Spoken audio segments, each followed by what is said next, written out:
research by Arvelia Nelson indicates that consistently orgasmic women tend to describe themselves as contented, good-natured, insightful, self-confident, independent, realistic, strong, capable, and understanding, while non-orgasmic women tend to describe themselves as bitter, despondent, dissatisfied, distrustful, fussy, immature, inhibited, prejudiced, and sulky.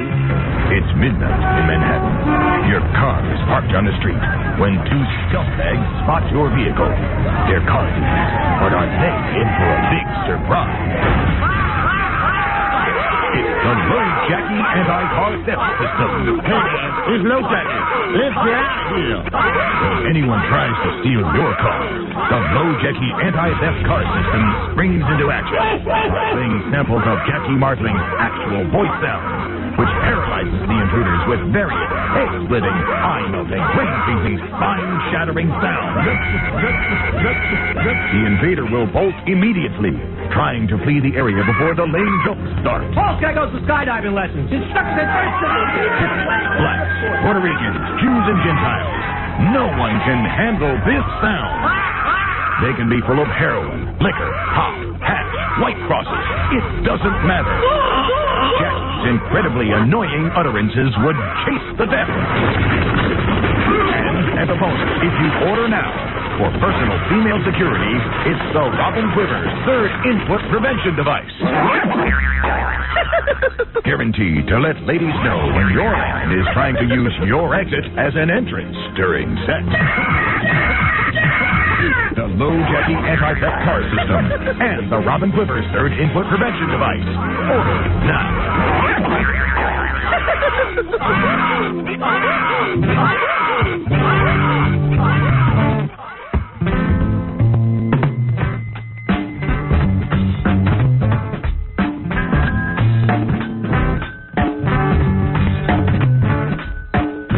Everybody likes soft serve, dripping down in the June sun. I tried to shoot a thought, but the thought song nothing to do with the scratch words in the dirt and watch the water roll down.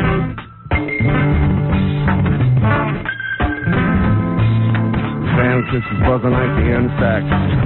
Beads are sweating dripping down on the ranch shack. My candy line melted down the syrup, but I watched the water roll down. And hail comes into space, but sit down and marry it all.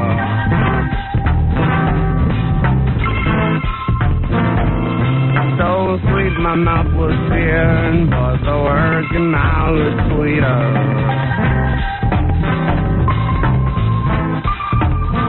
My sister, your words can be held against you in a court of law. My sister, you won't know the reasons to the facts, yeah. Talking like the scene on the side of the accident. Talking like the clause in the lease about the late rent. Ringing like the random call back to the payphone. Talking like the water rolls down. Watch the water roll down. Here comes the lust in face. But sit down and marry it all.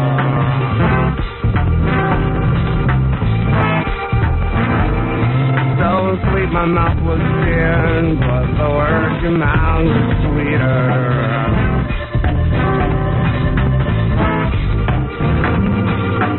Talking like the scene on the side of the accident.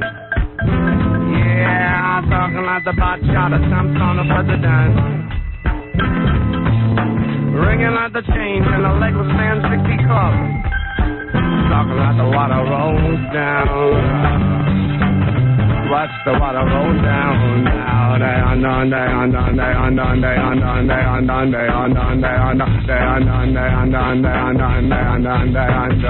Watch the water roll down.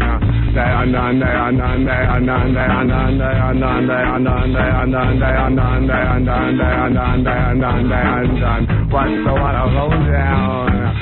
Watch the water roll down. Watch the water roll down. Watch the water roll down. Watch the water roll. Good morning and welcome to the Howard Stern Show. I'm Tom Lang. And this is Phil Renander. We were the policemen who helped gather evidence and tried to have O.J. Simpson convicted for murder. Unfortunately, this didn't happen.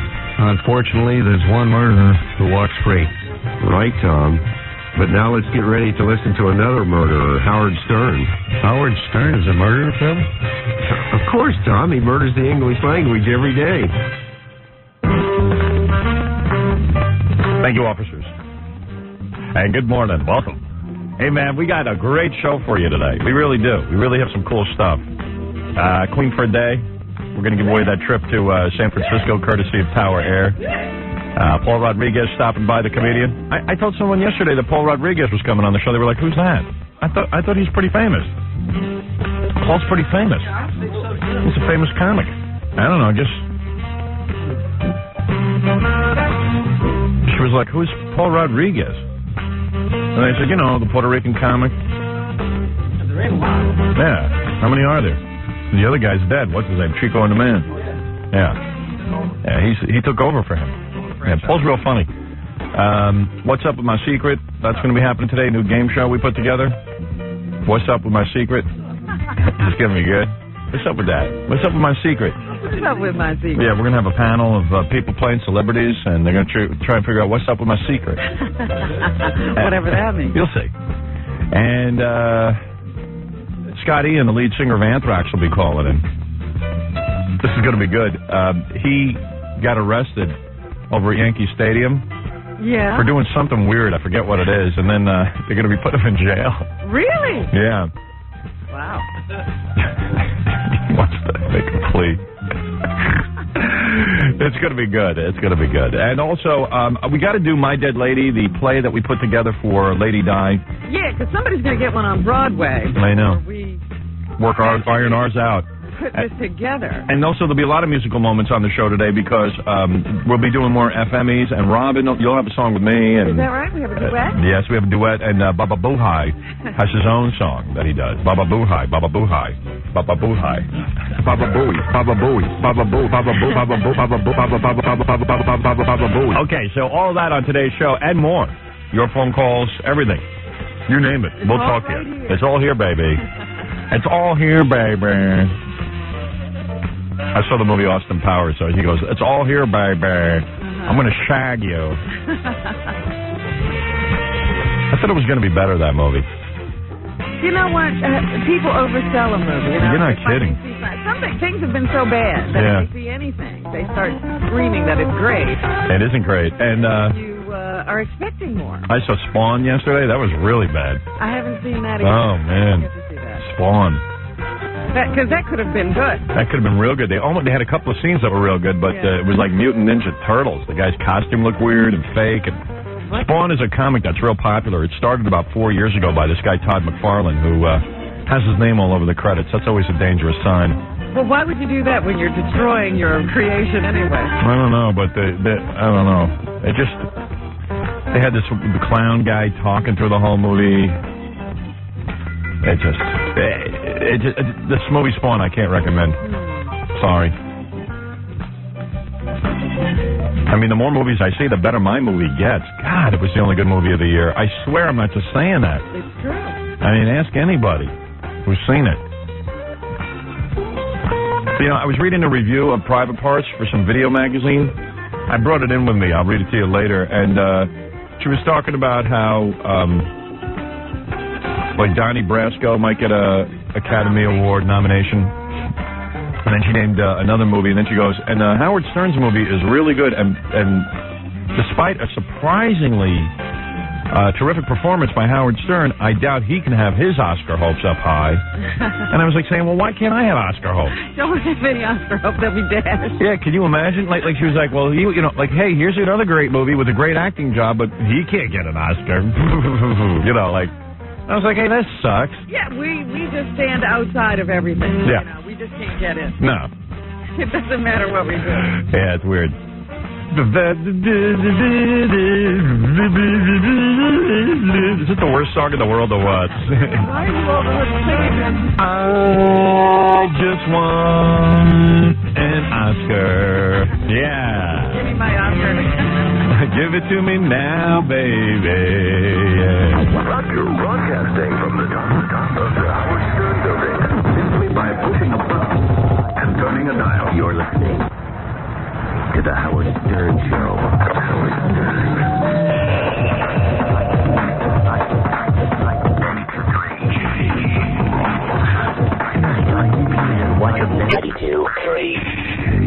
Now, can someone tell me why in 1975 we pulled our troops out of Vietnam? The failure of Vietnamization to impart their support caused an ongoing erosion of confidence in the various American but illegal Saigon regimes. Is she right? Because I know that's the popular version of what went on there, and a lot of people like to believe that. I wish I could, but I was there. I wasn't here in the classroom, hoping I was right, thinking about it. I was up on my knees in rice paddies with guns, and then we're going against Charlie, slugging it out with him, while like you, we're back here partying, putting headbands on, doing drugs, listening to the damn Beatle album. Hey, Professor, take it easy, will you? I mean, these kids, they were in grade school at the time. And me, I'm not a fighter. I'm a lover. What the hell? I didn't know you wanted to get involved with the discussion, Mr. Helper. But since you want to help, maybe you can help me, okay? You remember that thing we had about 30 years ago called the Korean conflict? Yeah, where we failed to achieve victory. How come we didn't cross the 38th parallel and push those rice eaters back to the Great Wall of China and take the brick and do them back into the Stone Age River? How come? Tell me why? Say it! Say it! All right, I'll say it. Because Truman was too much of a wimp to let MacArthur go in there and blow out those commie bastards.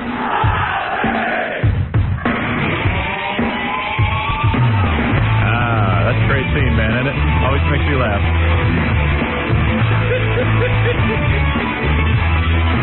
Oh, wow, thing. You make my heart sing. You make everything groovy. Wow, thing. Wow, thing, I think you're moving. I love you, Robin. There you go. That made it in today. All right, everybody. Good morning. I'm just trying to think what we should do first. I'm looking at the schedule here. We are jam-packed today. Well, let's not get behind. Yeah, we want to do that. Let's see. If all goes well, this should be a jam-packed show, and I should get to everything. Don't want to be backed up. No.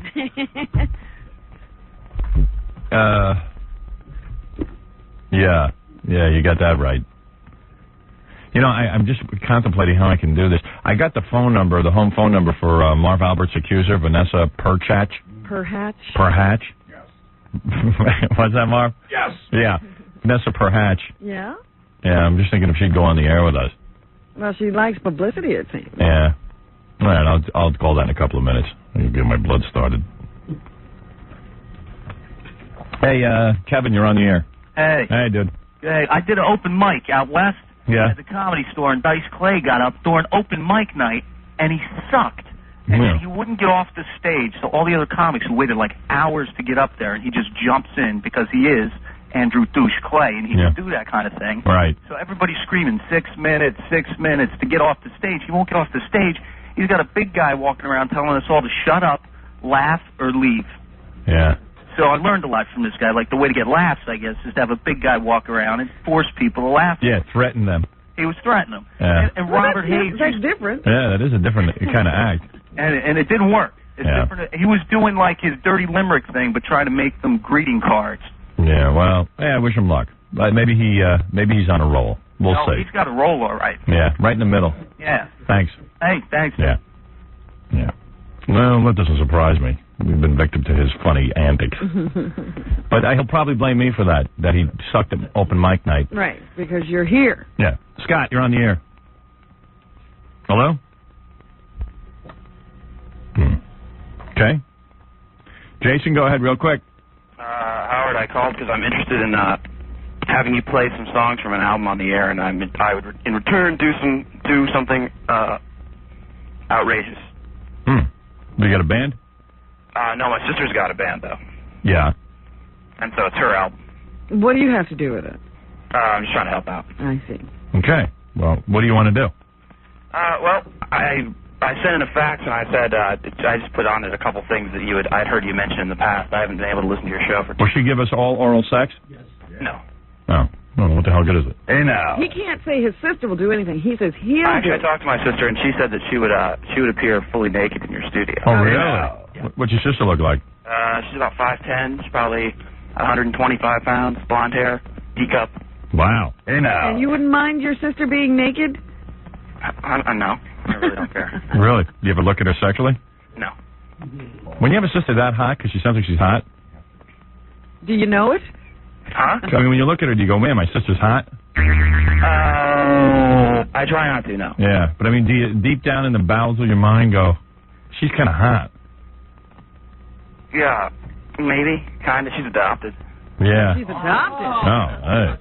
Then go for it. That ain't your sister. What? That's not your sister. That's a stranger. That's a stranger living in your house. Not really. Not really, but damn tempting. Right. Yeah, wow. That's tough when you got a sister like that. Adopted. Wow. Or you're just trying to maintain some kind of semblance of... If you do your sister and she's adopted, that's not incest. It's incest, but not of the biological kind. Right. You're just two people who live together and get along, and, you know, I mean, I don't know. I think if my sister was adopted, I'd do her. But you don't... You know what? You could not know your sister. You could be separated from her all of your life. No, you're not hearing me. No. Listen to me. Because what I'm saying is, just because you grew up in the same house is the reason you know you shouldn't sleep with your sister. No. If your sister had been raised by another family and you met her on the street, that's your sister. You wouldn't know it, though, and you could sleep with her. Well, if you didn't know it, okay, so you'd sleep with her. You didn't know it. What I'm saying is the same thing. The reason you don't sleep with your sister is because she also grew up in the same house. I think you don't sleep with your sister because biologically it's immoral. Oh, stop it. Right? If it's adopted, that's just something where she ended up like being a roommate in college. You're telling me convenience. Right. If I told you that's a date. your sister was adopted, you would have regretted not having slept with her. No, because I'm not attracted to my sister. She's not my type. I'm not attracted to my sister either. Really? Yeah, I'm just saying that most other people find her pretty hot. Right. Homo says what? I don't know, man. Your sister's 5'10", 125 pounds with a D cup. Yeah, well, I'm shooting on she's skinny. And blonde hair. Yeah. Homo. Like nice blonde hair. And really pretty. Yeah. Skinny, big cans. Wow. And you're saying your sister wasn't your type. Have you ever seen her naked? Yeah. She's my sister. Where'd you see her naked? Through the keyhole. Now, how'd you see her naked? It's been a long time. Yeah, well, how'd you see her naked? She used to just kind of walk around the house naked. Wow. I mean, come on. Tell me that's not weird. What? Walking around the house naked? Some families do that. Yeah. Who nudist? What, is your family nudist? No, she's not a nudist. No, she was, I don't know, she was like 14. It was like 15 years ago. Did she have cans at 14? Not like they are now. Right. Was she hot then? Well, I hated her when she was 14. All right. Wait a minute, 15 years ago? You mean your sister's like 29? She's 28. What's wrong with that? I was just saying, you know, isn't it a little late for that band thing? What's the deal? Yeah, usually that happens when you're like 20. How long she had that band? 2 years, year and a half. Where is your sister now? She's in New York. Where are you, in New York? No, I'm in Oregon. Oh. I used to be in D.C. So you're calling on behalf of your sister that she'll do anything if we have her on? No, I didn't say she would do anything. I said I put down a bunch of things that I would do. What would you do? Well, I've heard you mention a bunch of things in the past. I said, put me in a boxing ring with Kenneth Keith, roll me up in a carpet naked and send me up and down in the elevator. Well, hold on one second. I got to talk to the guys. We never considered rolling a guy up in a carpet naked. No, the idea was to have to be a girl. He'll like it. What? I think he'll like it, though. That's He's like Marv Albert. He likes to be humiliated. Yeah.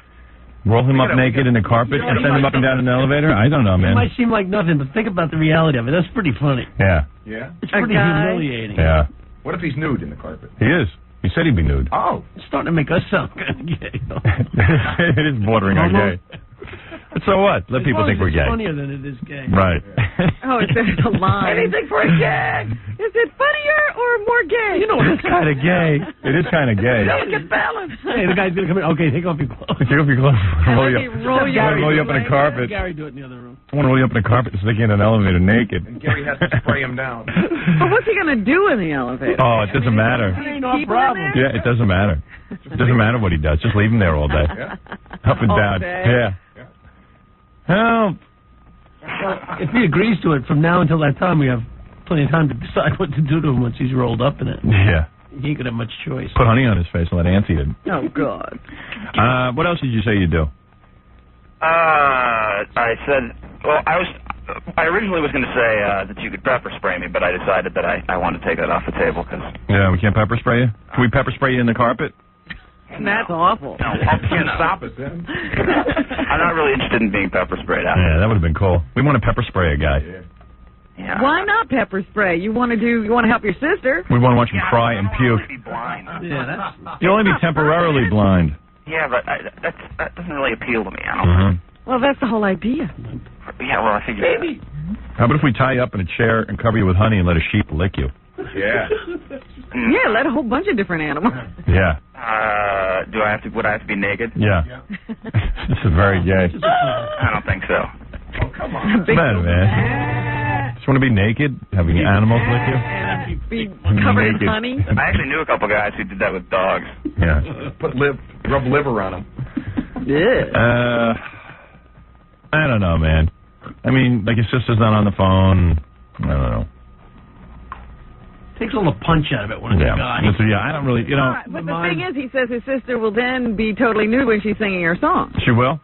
She said that she would appear naked in your studio. Really? And she'll be naked while she sings? I don't know if she was even sure. I guess she probably would, but I thought she was just going to bring in an album and have you play that. Oh. I think it's funny to have her be naked and sing. Performer. Like she could bring in an acoustic and sing naked. I feel like that scene from Forrest Gump. Yeah. That hasn't happened yet. Why don't you talk it over to your sister? If you'll go up and down in the elevator in the carpet, and she's naked playing, you know, maybe we'll do it. Well, I think that's probably. I think that we would probably agree to that. Okay. All right. All right. So we need all parties consenting. Yeah, like I'll put you on hold and Gary will coordinate. All right. Thank you. Cool. Thanks, Howard. All right. Don't thank me yet. Thank you. That's the funniest part of that whole call. Thank you. Thank you for Thank you for the opportunity. Thank you for your kindness. Barry, you're on the air. Go ahead. Yeah, hi, Howard. Good morning. I'm sorry. Hey. I know you have a lot of power and stuff and everything, and yes. You know, watching shows and not watching shows. I'm a very powerful man. Yes, he can. He's very powerful. He can watch whatever he wants. Right. We have to get Jenny off the air. Jenny McCarthy? Oh, it's the worst show. Her show didn't do well in the ratings. I was just checking that. You know, there's losers and winners already. And like Richard Lewis's show, while it did okay, it lost 25% of the audience from Home Improvement. Yeah. She needs to be dancing naked in your studio. That's about. And Jenny McCarthy's show came in fourth, which was very disappointing to NBC because they promoted it a lot. Oh, on Sunday afternoon during the football games, it was promoted 10,000 times. Yeah, how do you come in fourth? What, did Fox beat them or something? Yeah, it sounds like one of those UPNs or something. Hey, Jackie, give me your Daily News and Post. I forget where I read it. It's so bad. I mean, she tries to be serious. Yeah. If she's a bimbo, at least it's worth watching. She wears hot outfits. Yeah, I know. Well, she's trying to be like Lucy, and everyone's trying to be Lucy. And the thing is that, like I said on the air yesterday, she should do a show about a Playboy playmate who keeps getting hit on by guys, and she keeps going to bed with them, and they, you know, abuse her and stuff. Like an Annie Fanny. Yeah, I mean, she's no actress. She's certainly not Lucy. And why would you aspire to be Lucy? Lucy was annoying. Let's see. Here we go. Okay. Tuesday nights, Hilla Diller, NBC's new sitcom, The Tony Danza Show, both finished fourth. Tony Danza finally not doing well. Lost that magic? Finally. Drew Carey beat out Third Rock from the Sun. Good. I never got Third Rock from the Sun anyway. Go figure that one out. I'm embarrassed that that show's on, and I like it. I'm hoping it'll go away. Let's see, the premiere of NBC's much hyped Jenny, starring former playmate, Jenny McCarthy, came in fourth. Behind what? In its 8:30 p.m. time period. In households and adults 18 to 49, a disastrous performance from one of NBC's most promoted new shows. It's great when her beautiful chicks do bad, isn't it? Oh, it's so good. Yeah, I love it too. Nobody can understand how that happens either. Yeah, I love it. Oh, wait. What? Well, she's on Opposite Football on TNT. That probably beats her, too. Thanks. Hey, you're that guy's sister? Yeah. Rachel? Yes. And you're really 5'10"? I really am. 125 pounds? I really am. D cup? Yeah. Wait, she And sounds you're like... really adopted? I really am adopted. And you never did your How brother? could I get body measurements like that? Are you attracted to your brother? Oh, God, I knew you were going to ask me that. No, well, you know, he's a nice guy, but he's married. Right. See, it's a good way to date. If your parents adopt right in the house. adopt some hot chicks, you know? Excuse me? So you would come down here naked and perform? Howard, for you, I would. And what would you do? Bring in like an acoustic guitar I could bring an acoustic guitar and just be nude? and just be nude and unplugged and natural. And you're not uptight about being nude? Unplugged, undressed. Like you're not going to get down here and go, oh, I can't be nude. Yeah, No, I could really be nude. I could handle it. I could take it. If it would get me on the air, One of your songs played. playing live, and I would play a song that, you know, I could play it on your show. Okay. And then your brother is going to get naked and we're going to roll him up on a carpet and As send him up. long as I don't have to have sex with my brother on your show. Oh, well, that's part of it. You might have to have I this. won't go there. How come you're 28 years old and you're just like, Your band is just getting together. maybe it ain't going to happen? It might not. I mean, you know, if I have to go naked on your show, that probably says, you know. It says something. Well, something, right? Yeah. Well, you know, I've had... I can't imagine you have much of a singing voice. It sounds like you're a very, what do you call it, hoarse. No, I have... Actually, my singing voice is pretty high. Really? All right. In New York, you know, I've been Cool. breathing all this bad air. Yeah. Hey, Gary, if you want to come down naked and sing, I'm you for really it. need her brother? I really don't need your brother. Yeah, the brother's like... Good, okay, you just use him. All right, I get it. What'd you say, Gary? It's hard to get the brother in, but we'd love to have her in immediately. Yeah, I mean, like, can you get here in 5 minutes? Alex, can I get there in 5 minutes? I'm in Brooklyn. Oh, forget it. Who's Alex? Oh, Alex is this guy that writes songs with me. Was he doing you too? No, he's my best friend's boyfriend. I see. Oh, cool. So no guys are doing you? I just would take off my clothes. No, actually, my husband just died. Oh, good. Wow. Yeah. Perfect. What happened to him? He had brain cancer. Oh, great. How old was Can't he? make jokes about that. I'm not making jokes. It's just good that you're single. It's hot. How old was her He husband? was 29. Wow. Yeah. Wow. So I would come in and sing this really deep song about that naked. Adopted, recently single, naked. I mean, tell me, you know. And you got a hot body, huh? Am I destiny or what? Are you a good-looking woman? Oh, you could tell me that. Sounds like she might be. You know, all modest and everything. Okay, maybe you'll get in here today or tomorrow. Yeah, I could definitely try and get in there today. Okay, hold on. Gary, see what you can do. I want to see that. Well, I thought we had a lot on the show today. We do, but we could clear some space. Howard, She could appear with Paul Rodriguez. I'll always find a place to stick a naked woman in. Right. Yeah, let her perform while Paul Rodriguez is here. That's all. It's like Jell-O. There's always room for a naked woman. That way, if he runs out of junk to say, she can sing. But Fred had a good point. It's unplugged and undressed. We're Right. going Right. You can't get better MTV than won that. better. Yeah, MTV took my unplugged idea. I might as well do a new thing. That's right. A nude unplugged. You can think you're in Europe. All right, honey. All right. Don't make that song too long. No, it's only 2 minutes and 43 seconds. You're talking my language. Naked in 2 minutes and 40 seconds is fine. Sweet. All right. I like it. Okay. All right. Hey, Gary, maybe you can plug her into What's Up My Secret. Or whatever. That's my secret. All right, hold on. Right. Did we need another celebrity on that panel? I don't know. I'm just thinking ideas. I'm just trying to come up with ideas. Yeah, Mike, go ahead. Hey, Howard. Dude. What's the deal with you always bashing community colleges?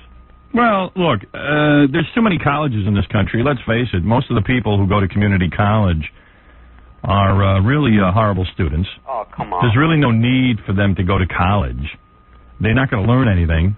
It's just a dumping ground. Well, actually, what they're learning is what they should have learned in high school. Right. What you used to get in a high school education. Yeah, community Now, college. Community college. It's more high school.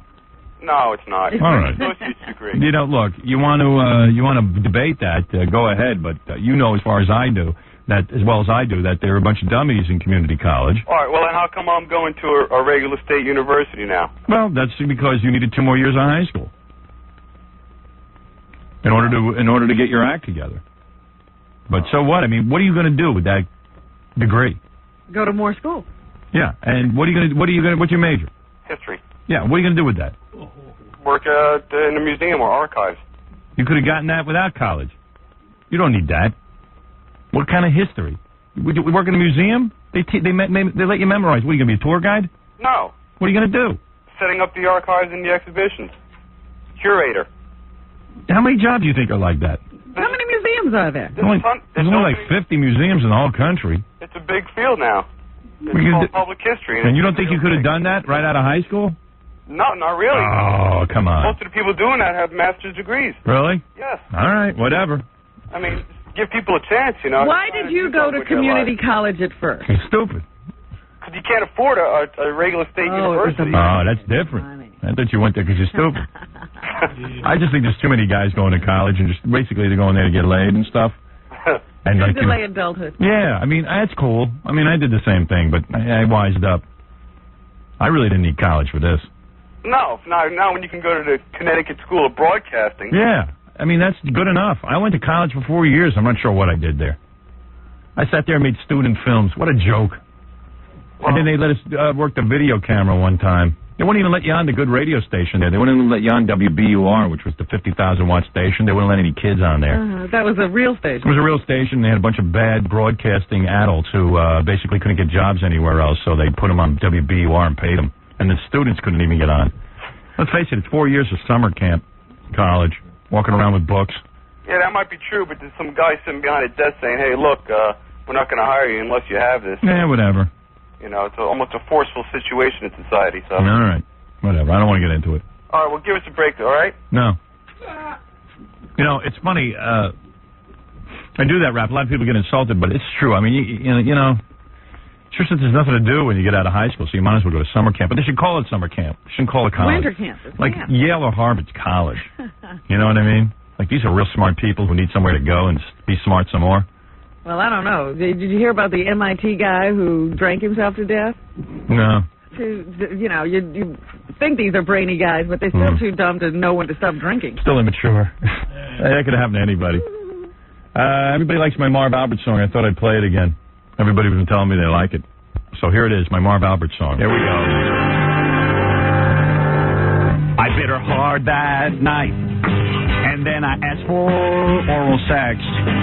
Then she said, all right, not knowing what I might do next. My bra and panties fit snug, and with my swell brand new rug, I was a hell of a sight. Now there's another goddamn broad.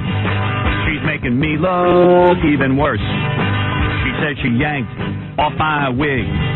I should have hit her with my purse. I was alone on the road, a man who had to unload. I guess I'm really not too bright. When I'm not home, everything seems like it's fair game. When I'm not home, I get so horny for dames and guys and dames. Sometimes I want a girl, sometimes a man, sometimes both. My dominatrix died, not to mention my hair growth. And that's why I act so nuts. I need vaginas and butts to make me feel alright. Take it, boys! Yes! Yes!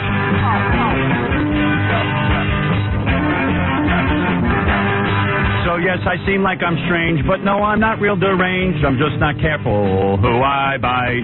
When I'm not home, I want new women and more, yeah.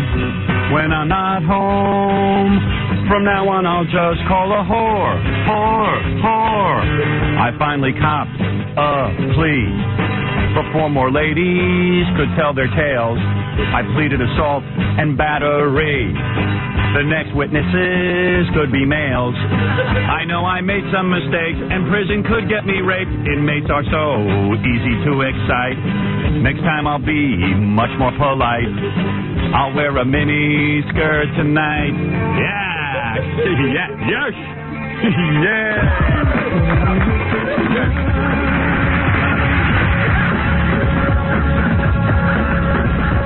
Back in a moment.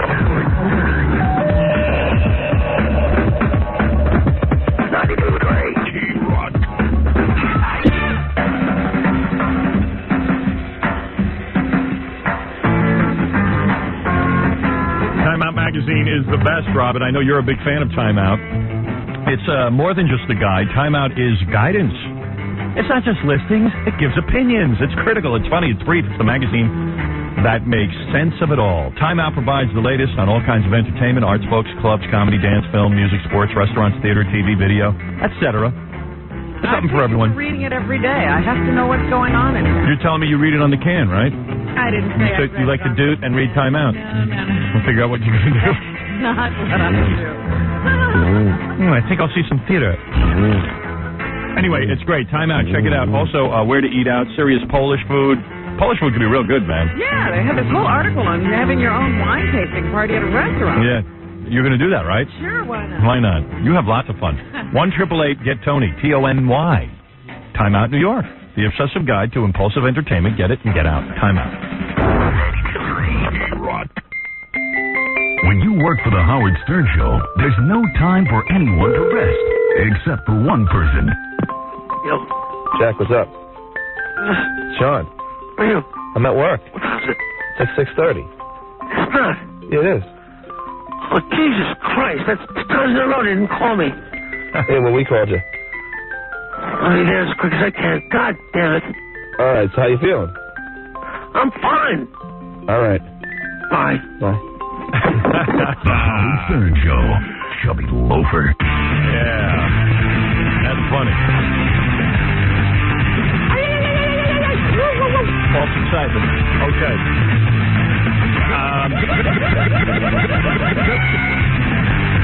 Scott Ian from Anthrax will be calling in a couple of minutes. That's going to be real good because he broke into Yankee training camp and he tried to steal the batter's box and now he got arrested. And George Steinbrenner is calling in too. And oh God! we'll see if we can't work that situation out. And what was he thinking of? I don't know. It's pretty funny, but he's going to jail and he's freaking. Scott's like freaking out. And George is going to call in. I'll see if I can't mediate like Judge Judy. And keep him out of jail? Yeah. Oh, we'll see. We'll see. I'll try and help him out. Anthrax is a pretty cool band. With you taking the case. He'll get life. That's right. He's probably going to have the death penalty. He's already written several letters to George Steinbrenner. George is not dropping the charges. Oh, George is probably very pissed because he doesn't need this. And Paul Rodriguez is coming in. This is kind of a funny story. I'm a fan of Paul Rodriguez's comedy, and this is just kind of funny. I laugh every time I think about this because this is like somebody's worst nightmare. So we had never had Paul Rodriguez on the show, and we got some on again, off again kind of stuff. Yeah, I don't know. For some reason, there's always this weird thing between me and Paul Rodriguez. I don't know. He said some bad things about me. I said some, I don't really remember saying bad things about him. I don't know how it happened that all of a sudden he was talking badly and then you... Well, let me tell you what happened. Nice. I'll give you a history of this. This is just really funny. So, I remember one year I'm home watching Comic Relief on HBO. And Comic Relief was on, and it really sucked as usual. Billy, Whoopi, and Robin Williams doing that ad-lib crap that they do. Same crap that they do all the time. It's not funny. It's not entertaining. It's boring.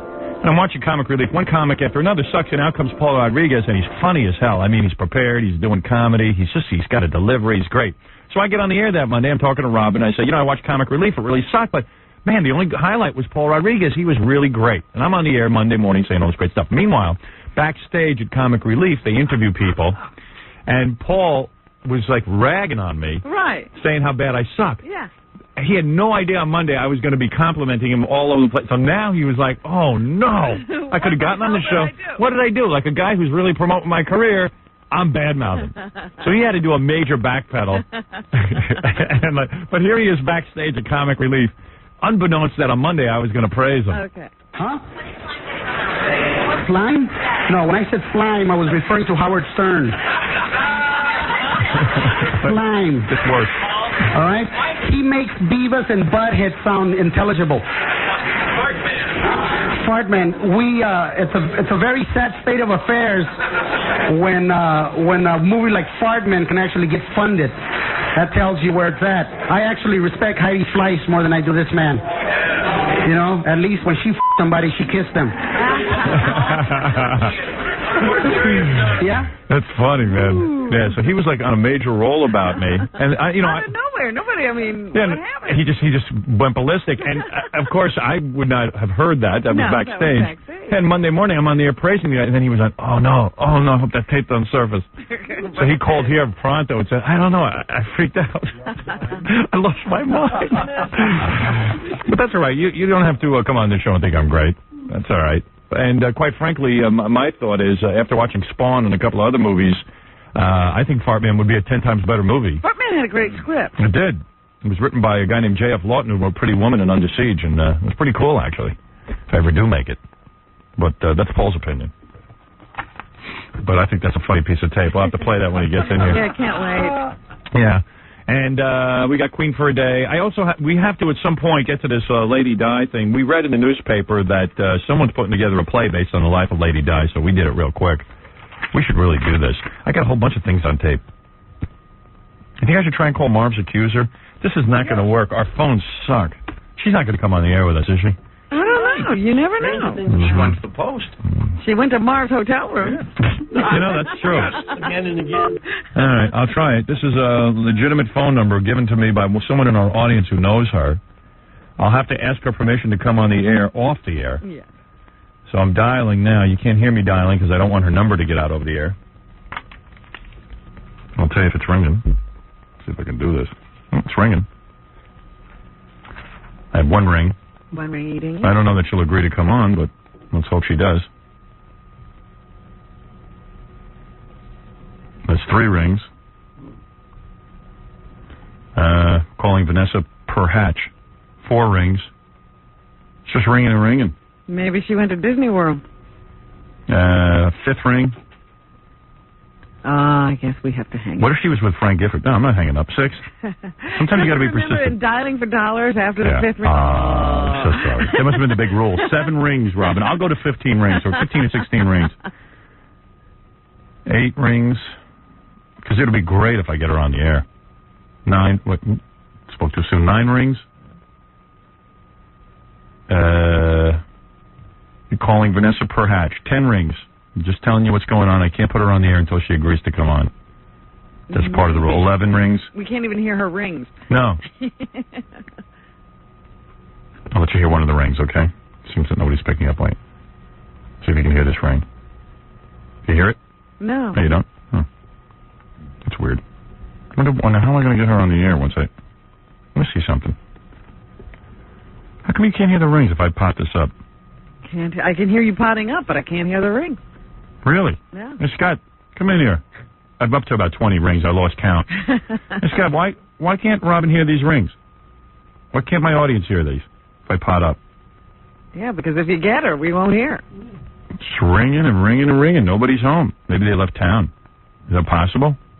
I think they've probably been barraged with calls and have stopped answering the phone. Scott, Vanessa Perhatch's phone is ringing. And look, I'm potting it up. You said I should be able to... You got to hang that off, and then it'll come up. Oh, really? Ah. Yeah, but you told me I could also leave it off the hook, no? No. If you Oh, really? hang it up, it'll be... Let me see. Hold on. Let's see if you can hear it. I don't hear it. Oh, there it is. You're right. All right. Anyways, you can see I was calling, but I hung up. Man, too bad. That'd be a real nice exclusive. I'll try the number again later. How's that? Okay. We could try that, because that'd be cool. We could ask her, like, what it's like when Marv bites you and stuff. And when you first walk in the room and he's wearing his panties and bra, we could ask that cool stuff. You know? We could do a real good interview. I know she did an interview with somebody, but it sucked. Yeah, she never had to... She didn't say anything. How do you deal with a Marv Albert in white panties and without laughing? Yeah, I got a lot of good feedback from people in Hollywood on my Homeless Brady Bunch. Some people want to buy it. Yeah. Wow. This could end up being a TV series. Who did you hear from? I can't say they want to be anonymous, but a couple of big production companies want to produce the Homeless Brady Bunch. All I did was play them this 2-minute treatment with the song and a little bit of Homeless Brady Bunch, and I pitched them the premise. Marsha Brady comes home after 3 years of being away. And the whole family has fallen apart. Whole goddamn family's homeless, and they're dependent on her. And they liked it. Check it out. This is a 2-minute pitch, and I already got a TV deal almost. It's a sad story about a jerk named Brady who was bringing up 3 frauds as cute as hell. But he lost his cash with bad investments. The damn stock market fell. Now the house is in bank foreclosure. They were forced to live in boxes on the street.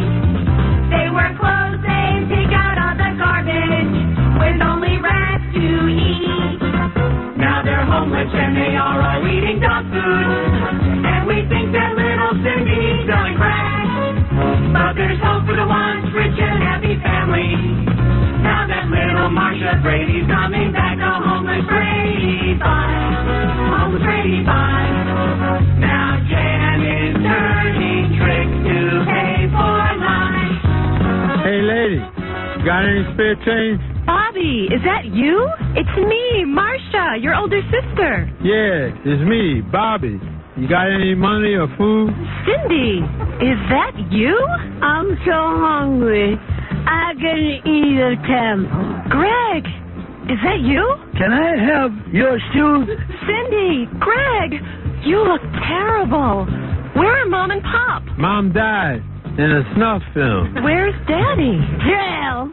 He made the stuff film. And Jan? And I need some money. This is depressing. Not as depressing as Robin's sex life. Where's Alice? We killed her and ate her. I think I'm going to throw up. So am I. Who wrote this? Marcia, I see a booger in your nose. Are you going to eat that? No, I'll dig it out for you.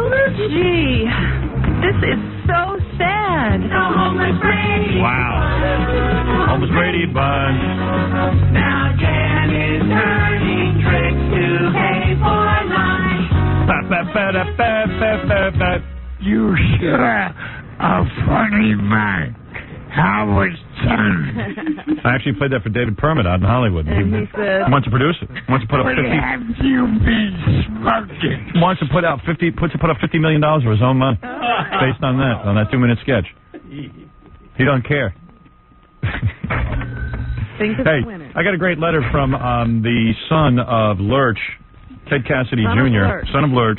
He sent me some great pictures. I got to show these on the E! Show. This is Ted Cassidy's press photo when he's not Lurch.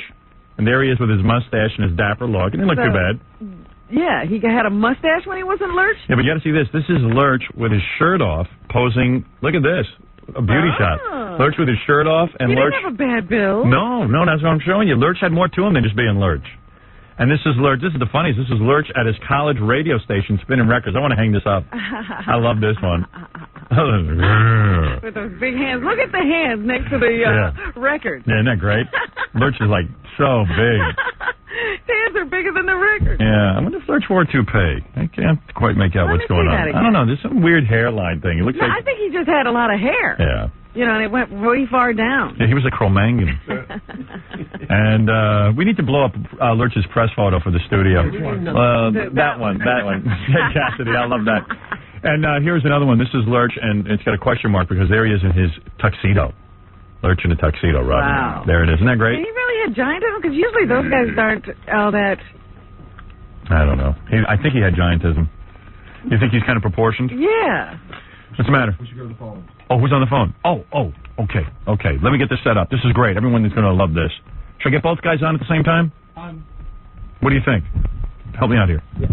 I was thinking that maybe you should get Scott on first. Let him explain the story. Okay. Mr. Steinbrenner. Well, maybe they should both. They should both be on Mr. together. Steinbrenner should be able to hear Scott's side. All right. Who we have on the line right now is, first let me get this up. This is, of course, the great owner of the Yankees who are doing so great. This is George Steinbrenner. Hi, George. Mr. Steinbrenner. Oh, hi, Mr. Stern. How are you? Wait, this is going to be great. Thank you for calling in. This will be really good. The Yankees starting the playoffs tonight. Yankees starting the playoffs, and the Yankees are playing great. And on our other line, from the band Anthrax, is... Scott. Yes. Is, Scott Ian. Scott Ian. Hey. Scott. Good morning. Mr. Steinbrenner. How are you? Okay, good. Good connections, Everybody everything. Can hear all right. Everybody. All right, let me... Mr. Steinbrenner. It's Mr. Steinbrenner, right? All right, Mr. Steinbrenner, let's listen to this, all right? Scott. Yes. All right. So you were down in Tampa. Yes. And you broke into the Yankee training camp. Yes. Now, lest anyone think that this is some kind of joke or some kind of bit. You're admitting to this. Do you have a lawyer? Yeah, I do. He does have a lawyer. Scott, why did you break into Yankee training camp? Tell me what happened. Well, what Robin said before, what was I thinking? It's exactly what I wasn't doing. I was blowing off steam that weekend. We just finished writing a record, and I don't drink too often, and I got really, really drunk, and being the sometimes obsessive Yankee fan that I am, I was passing Legends Field and just kind of lost my mind for about 45 minutes. So you what time was that, Scott? It was at about 3:30 or 4 o'clock in the morning. Oh, okay. All right, so now... I wasn't on duty. I know. Mr. Steinbrenner, actually, they told me that they had actually called you that night, I guess. All right. Now, wait a second. Scott, let's continue. So you were with a female friend. Yes. All right. And you attempted to steal. Do you know anything about this, Mr. Steinbrenner? I heard about it. I was not involved the first day or so. Okay. You attempted to steal the batter's box with the Yankee insignia on it. It was a rubber mat that was covering the on-deck circle. Now, the police saw the whole thing on camera and arrested you, right? Not a really good heist. Yeah, no, I mean, look. What is it, Gary? You should know that that this big rubber thing, which is huge, very heavy, he rolled it around the field for a while, was so drunk he couldn't get it out. So then he just left and they were waiting for him. I mean, he didn't actually ever get it out of the He never stadium. got it out of the stadium. He's rolled around a lot. Now, when you get drunk and you get into something like this, you don't realize that this is thievery. This is a felony. No, well, I sort of started to realize that. As you know, my intent once I was in there was I literally was just going to run the bases and get out of there, and I saw this thing and you thought it'd be a great souvenir. Nice souvenir. Yeah, exactly. The thing was bigger than me. Now, Mr. Steinbrenner, something like that costs you a lot of money. Seriously. I mean, God, yes, Howard. like, what does a thing like that cost? Probably, I really don't know. Do you want me to tell you? Yeah. Yeah, tell me exactly. $1,200. Right. Oh, So the boy. point is, We're talking felony. if fans break in every night and steal this rubber thing or steal some Yankee broke stuff. in a month. Yeah, well, How I mean, did he break in? how did you get in, by the way? I climbed the fence. I see. And This guy must be an athlete, I'll tell you. yeah, they're a great band too. Anyway, I know they are. I don't know them. I know Guy Lombardo and Glenn Miller and Tommy Dorsey. yeah, you should. Well, they're right up there. They're right up there with those guys. But my son knows this band well and likes them. He does. Yeah. Hey, all right. So Scott, you realized after when the police arrested you, did you spend some time in jail? Yeah, it was about something like 7 or 8 hours or something like that. Had you ever been in Had you ever been in jail before? I've never been arrested in my life, so Now, it who was were you quite in an there? experience. All right. Now, who are you in there with? Are you in there with like a lot of criminals and stuff? Strangely enough, I was in there with a bunch of Anthrax fans. Really? Well, Everybody was there that night. So wait a second. Now all of a sudden it became very serious because the cops said, "Hey, listen, the Yankee organization is pissed off, rightly so. Right. They can't encourage this kind They can't encourage this kind of behavior, and they're going to go after you." No, I mean when I was walking out and we saw the cop cars and I probably could have taken off a different way and just gotten out of there, but I figured, well, my friends are waiting outside, and I wasn't going to let them get in trouble for something I did, and that's when I started to realize, well, Jesus Christ, what did I do? And I walked out and the cops were there and they put me in the car, and it took about an hour and a half to get out of there. But and your lawyer said that not only that, what is the sentence? What could this bring? Potential? What is the potential sentence? well, it's a felony grand theft charge is what they have against me. So I mean, I guess the potential. I don't know what the full potential of the charge could be, but we're hoping that at some point something could be worked out. All right. Now, you wrote a letter to Mr. Steinbrenner asking him to drop the charges, and he said no way. Now, you can't blame him, can you? No, not at all. Are you aware of this letter, Mr. Steinbrenner? No, I have not seen the letter. I understand the lawyers talked to my people about it. Right. Said that you can't, as you said, you can't encourage it, We have to make an example of you, Scott. Well, I know I have a tough time with that because, as I tell you, my sons are fans of this band. Well, yeah, and not only that, I mean, it's the kind of thing where if every fan takes a little souvenir, soon you're left with no stadium. Right, you let this guy go. The next thing There you you know, go. everybody's jumping the fence. Right. Well, see, I'm not asking to be let go. I'm just asking. I know they're trying to work something out. See, I mean, I don't really know how this stuff works, but there's a thing called a pretrial intervention where there could be some type of settlement. And well, let's talk about that. You have Mr. Steinbrenner. You have a second letter from Scott right now. Will you stop calling me Mr. Steinbrenner? I know I'm old, Howard. I know, but come on, a The little last respect. time you called me was in New Orleans in the middle of the night. Listen, you've got money. I got to call you Mr. Steinbrenner. Yeah, you're know? a big star now. You might dig me so much you're going to leave me something that will. Well, wait a minute, Mr. Steinbrenner. Yeah. Maybe there's something Scott could do. Well, let me set this up for you. He has until next week to let Scott off the hook. Scott is really using this call to plead. Yes. Or make a Well, he plea. seems like a nice young man. And He he's is. contrite. What's he doing climbing my fence at 3 a.m.? Yeah, well, let's find out. Now, Scott, you're not going to be drinking anymore, are you? No, I'm not going to be drinking it. Not at least not around anything with a Yankee logo on it. Right, and Mr. Steinbrenner doesn't want to see you doing any drugs. Now, would you be willing to give your girlfriend to Mr. Steinbrenner? Yeah. Let me handle this. Roll her up in a rug and put her her on an elevator? How old's your girlfriend? George could come on tour with us. He could come on the bus. I mean, you could have. And he could bring his son on the tour and hang out with the band? Oh, and hang out with as many girls as they ever want to hang out with. Would you be... I'm afraid I'm past that. I know that. Now, Mr. Steinbrenner, what if Scott agreed to sing the national anthem nude at one of the Yankee games? Yeah, with you standing next to him, huh? Yeah. I mean, maybe that would... Nude as well. Now, Scott, go ahead. I'm going to let you speak directly to Mr. Steinbrenner. I know that while we're kidding around about this, you're scared out of your mind. In fact, Scott he Ian... doesn't want to go to trial or anything. Scott Ian almost didn't come on the radio with us because he didn't, so serious. I wasn't even going to tell him that Mr. Steinbrenner was on the phone, and then I was forced to tell him because he said, I don't want to do anything to make this into a joke because, I'm facing some jail time here. Yeah. So do you want to speak directly to Mr. Steinbrenner? Sure. All right, go ahead. I'll let you talk to him. Do you mind that? Mr. No, Steinbrenner? I don't. Go ahead. Plead your case. Go ahead, plead your case. Okay. I mean, all I could say was this is a complete anomaly, for me in my life. I've never been arrested. I'm not a drinker. I just kind of lost my mind. All for moral sex. Excuse me, Mr. Steinbrenner. Where are you from, Scott? I'm from Queens. I grew up in Queens. Did you? Yeah. Well, let me get into this a little deeper today. This guy Stern is on my case a lot. There you go. I will get into it a little deeper. The last time he called me, he was going to run for governor. I loaded up 7 bus loads down in Louisiana. That's very true. And I'm all ready to come up and vote for you. That's true. Yep. We were going to fix the election. Why don't you write a song about the Yankees and put it on the next Anthrax album? I'll tell you. Let me get into this today, and we'll see if we can't work something out. Mr. Steinbrenner, what do you say? Clean the stadium for a while. Hey, Mr. Steinbrenner, let's do this. I like that. Put him on the ground. Let's do this. Why don't we, because Scott should have to pay in some humiliating way. Yeah. I love Scott and everything, but there are rules. I understand. I have no problem with that. Mr. Steinbrenner, I understand that you have to, maintain order, and the Yankees are, an organization that can't just have people running into the stadium.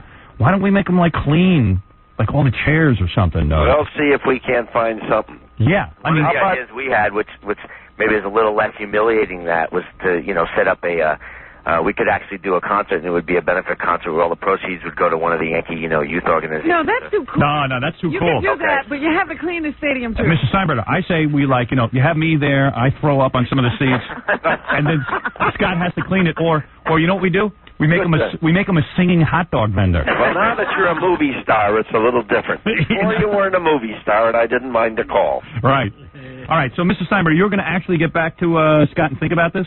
Yeah, I will. I'll get back to you, Howard. Yeah, but we'll see what can be worked out. He sounds like a very nice young man. That's because he's taking a little heat down there with my family. I'll tell you that. Yeah, I know. I do apologize, George. I sincerely apologize. I know you do, Scott. I'm a huge Yankee fan, and I can't wait for tonight. And it's well, we can't lose any fans right now. We need all we can get. Boy, hey, Mr. Steinbrenner, he's sucking up to you pretty good. Yeah, well, he sounds like a nice young man. Yeah, this is ruining his image. He used the right entree. I'll tell you that. Yes, Very he certainly few guys did. Can get me on the phone at 7 a.m. I hear you. And Mr. Steinbrenner, good luck with the Yankees and everything. We're all pulling for you. Thanks, Howard. All right. Appreciate it. All right. And thanks for taking Scott's call. He really is a good guy. All right. I'll take your word on it. He sounds like a nice young man.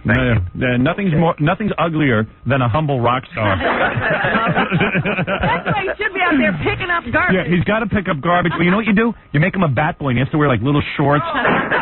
French maid outfit. See, he'll enjoy that. Wait. He'll be near the Yankees. Mr. Steinbrenner. Yeah. You put him in a French maid's outfit. That'll make him a bad boy. Yeah. Girl. Okay, now when I'm leaving. Yeah, put him in like one of those Marv Albert outfits. Oh, gee. Oh, that's a friend of mine you're talking about. Oh, yeah. What do you think?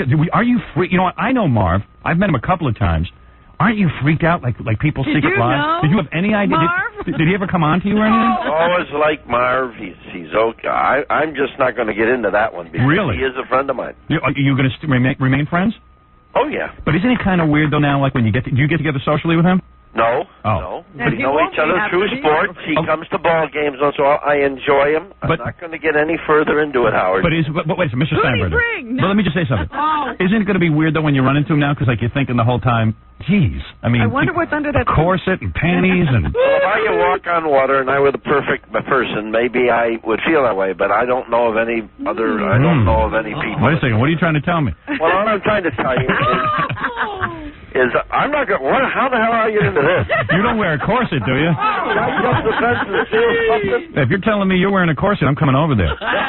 I got to see that. That's right, Howard. You got the wrong guy there. All right, Mr. Steinbrenner, thank you for speaking to Scotty and the Anthrax. Mr. Stern. All right, we await your answer. Yeah, listen, when are you going to get on prime time so I don't have to do this at 7 in the morning? This is prime time. Huh? Thanks. Well, you're famous now. Hey, thanks. Okay. All right, take care, Mr. Steinbrenner. Thank you. Good luck with the Yankees. Okay, we'll all be rooting for you. Scott. Yes. I think we got you out of this. I hope so. Now, listen, man. I mean, I've been sucking up to this guy for 10 years, right? Hoping that one day maybe somehow we could work that into something. Someday it finally worked it out. It benefited you. I got him on the phone with you, dude. I know. You almost didn't call in. Well, my lawyer just kept telling me you can't make light of this. You can't make light of this in any way, And it's just I've never been through this before, so it's been kind of I'm really not sure what to do. So yeah, you know what it is. He went down there with his girlfriend trying to. Meanwhile, he's married and he's got a girlfriend. What? Yeah, it's a pretty crazy situation. See, now, I was going to bring this up with Mr. Steinbrenner on the phone because we don't want to smudge his reputation. Yeah, but Scott's allowed to do whatever he wants in his marriage. You're kidding? No. Well, my wife's allowed to do whatever she wants, also. Yeah, they have an open marriage. And she has boyfriends?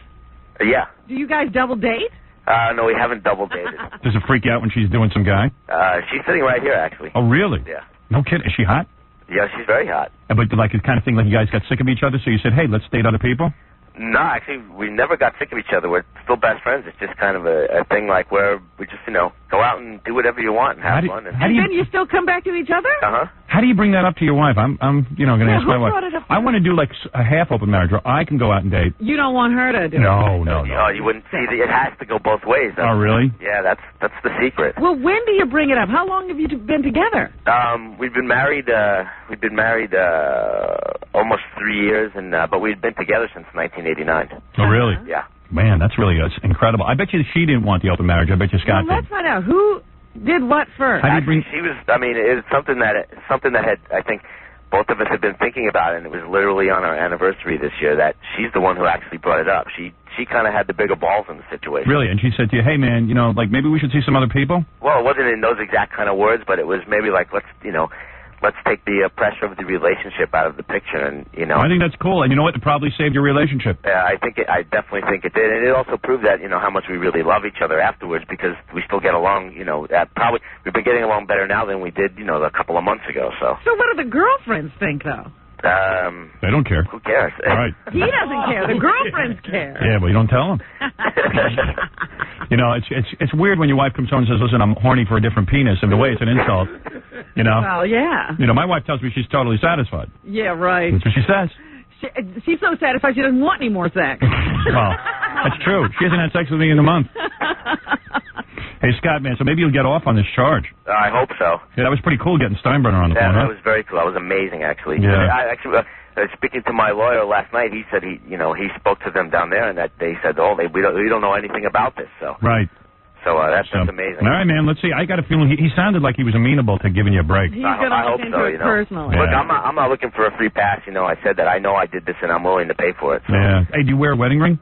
No, I don't. Yeah, no kidding. I'm sure they do. All right, man. All right, Howard. All right, so when George Steinbrenner gets back to me, I'll get you on the phone. Okay, thank you so much. All right, man, good luck. Okay, thanks. That's Scott Ian of Anthrax, who got a little loaded one night. And tried to roll up a big logo from the Yankees. And of course, they got a camera on him the whole time. He was like caught. Red-handed. And he never even got it out of there. That's why I can't even believe it. I mean, he never even got anything. There's a tape of him. You see, that should be part of the punishment. We should be allowed to play that surveillance tape on our E-show. Because there's a tape of him loaded, trying to pull this big, giant rubber thing. He's rolling it all around the field. Yeah, and falling down. It's got to be great. And probably the surveillance guys are watching this going, what is this guy doing? Yeah, they watched until he was done, and then they went and arrested him. Yeah. Give them their entertainment. Scott Ian of Anthrax. Oh, man. That's funny. Man. That's just too funny. A groveling rock star. Yeah, I just love that so much. It's midnight in Manhattan. Your car is parked on the street when two scumbags spot your vehicle. They're car thieves, but are they in for a big surprise? It's the Low Jackie Anti-Car theft system. Who's Low Jacket? Let's get out of here. If anyone tries to steal your car, the Low Jackie anti-theft car system springs into action, playing samples of Jackie Martling's actual voice sounds, which paralyzes the intruders with various head-splitting, eye-melting, brain-freezing, spine-shattering sounds. The invader will bolt immediately, trying to flee the area before the lame jokes start. Paul's got to go to skydiving lessons. Instructor says very simple. Hippies, blacks, Puerto Ricans, Jews, and Gentiles. No one can handle this sound. They can be full of heroin, liquor, hop, hatch, white crosses. It doesn't matter. Jackie's incredibly annoying utterances would chase the death. And as a bonus, if you order now, for personal female security, it's the Robin Quivers third input prevention device. Guaranteed to let ladies know when your man is trying to use your exit as an entrance during sex. The Low Jackie anti-theft car system and the Robin Quivers third input prevention device. Order now. You know what I'm thinking we ought to do? We ought to take a little break. Oh, I love that Jackie, Low Jackie alarm. It's enough to make you kill yourself. We got to work this out. I think we ought to give away some FMEs when we get back. Okay. And let Gary do his song. And then after the FMEs, we should go right to Queen for a Day. Okay. Where we're going to give away a trip to San Francisco, courtesy of Tower Air. We have 3 losers on the phone, 3 people with the most pathetic stories you ever heard, and we will vote on who is the most pathetic. Who can wring the most sympathy out of us will win the trip? Yeah. And these are all real stories. All right. Nobody's making up any sadness or tragedy, huh? Yeah, hold it a second, Robin. On our phone right now, Trevor Rees, the guy in the hospital who was in the car. Rees-Jones? That's right, Trevor Rees-Jones, who was in the car with Lady Di.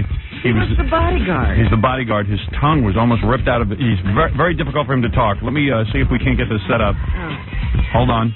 We talked to him right after he awakened from the accident. Trevor Rees-Jones, are you there? All right. You were upset yesterday. Why? For everything. Right. Because when we interviewed you, we could hardly understand you? Yes. All right. Now, in your own words, tell us, if you can, what happened tonight in France? Well, I was just, me and you was going out, and I was ditching that girl, and all of a sudden. All right, now back up a second, because you were the bodyguard. You were in the passenger seat, right? Yes. And then, did the airbag open up? Yes. Okay, and you were seatbelted? Yeah. All right. Now, now tell me everything that you guys did from when the time you left the hotel and till the time of the accident. Tell me everything about the paparazzi, everything. Oh, that day, and as you know, Mr. Reese's whole lower jaw was damaged. Very damaged. That's why he's hard to understand. Go ahead. Yeah. I'm sorry about that, but how are you feeling, by the way? I'm doing okay, you know. Still on medication? Oh yes, all the time, all the time. What medications are you on? Dialdown and Balatin. Okay, all right, and go ahead. What do you? No one is making fun of you, Mr. Reese. I know you've been through a hard time, Trevor Reese. Yeah. Trevor Rees-Jones. Okay, get back to the night you met Henri Paul, the driver. Yeah. You met him at the hotel. What happened? Yeah. Well, I was just hanging around, and I was driving, and you were driving? Yeah. No, not me. Who? A limo. Yeah. Right. Describe the ride before you got to the tunnel. What? What was the conversation in the limo? I was just running around, you know.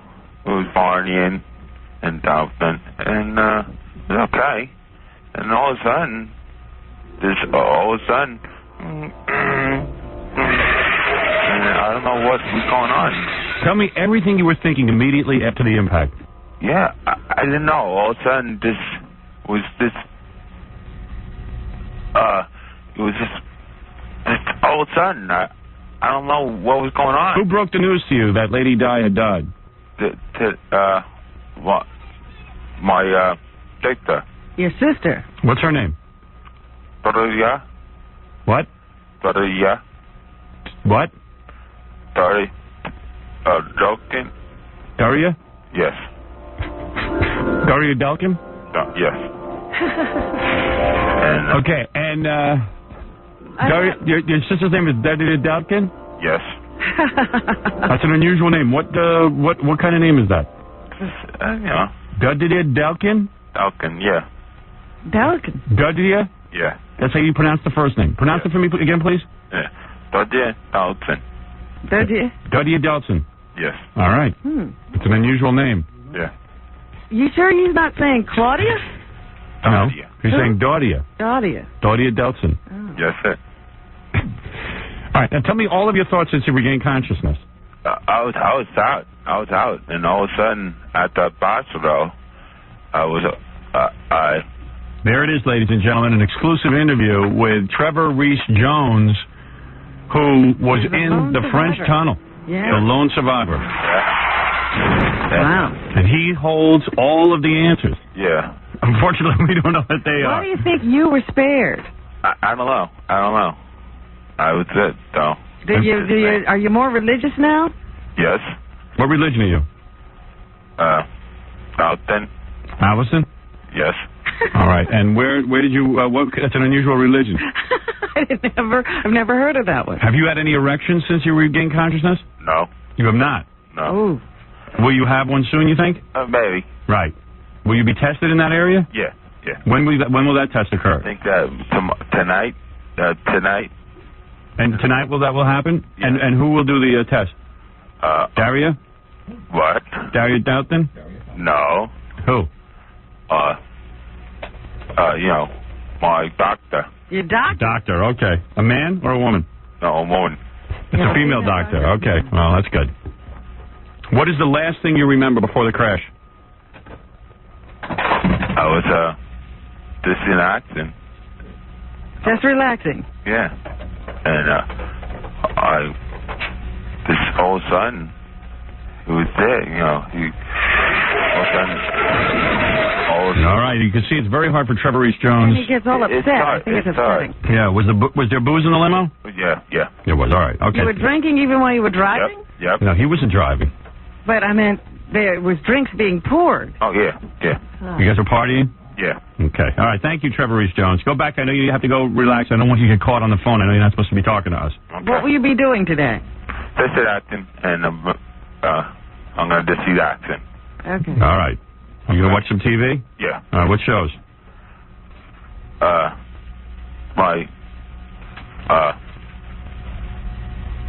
Back then, What? It's a Go on DVD.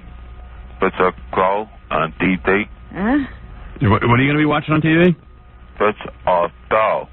Just a show. What show? Name one that you like. I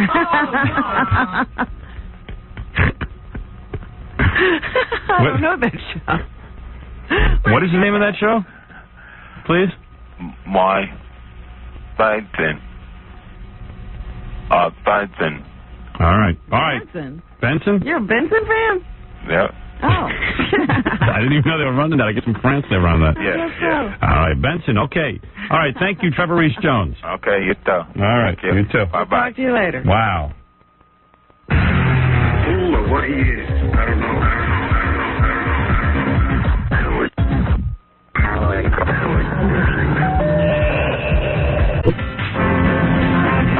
Hey, a lot of people are wondering why Heineken uses the Red Star in their advertising. Actually, it's been on their bottle since they've been brewing their beer. It's a sign of authenticity. The best ingredients brewed in the same way in Holland since 1886. The Heineken family doesn't follow trends. They don't pretend to be something they're not. They just make the best beer they can, and they make it consistently great. Jackie's moaning over there. He loves it. I love it. It's so good. Well, they must be doing something right because they're in more countries than any other beer in the world. Everybody recognizes the golden beer in the green bottle with a red star. You should try some yourself. It's the beer other imports wish they could be. Authentic and true to the original recipe, Heineken. It's all true. Heineken. Now, I'd like to slap him in the mouth and say, "You sit down, little boy. Shut up."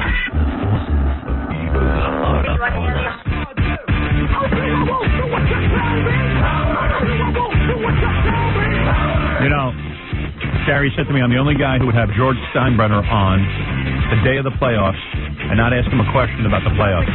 Yeah, well, true. I said, what playoffs? That's our sports coverage. Yeah, we're really into sports. I know enough to stay away from that.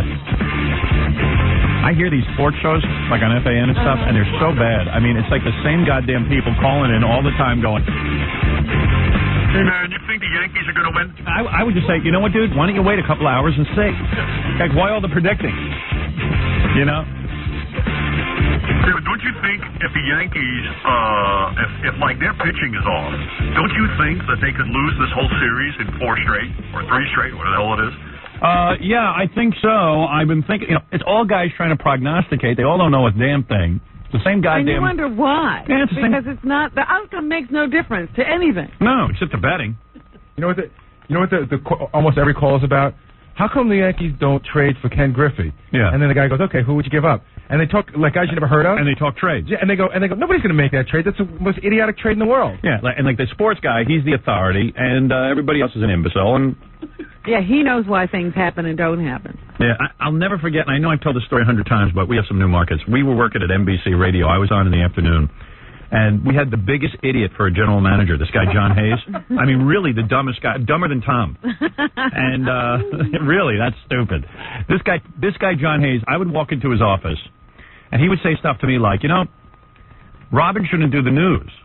I go, well, why not, John? Robin shouldn't do the news because you guys talk to each other during the news, and we should sound consistent so that people, when they hear the news on your show, they'll know what they're going to get the rest of the day. I go, John, let me ask you something. Why, if me and Robin doing the news is getting the biggest ratings on your station, would you stop it? Why don't you adjust your news to sound more like us? Yeah. That would be a smart thing to do. Oh, I can't do that. You're talking about NBC News. I go, yeah, but you don't understand. Why? You have 4 hours a day that work, and you've got 20 hours a day that don't.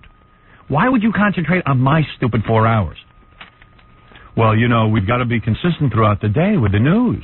And I say, but why? Why would you do that? It's not working. You're losing audience all over the place. You have no audience. Imus gets no audience. The whole goddamn rest of the day doesn't get audience. What are you doing? What are you doing? So anyway, John Hayes came up with an idea.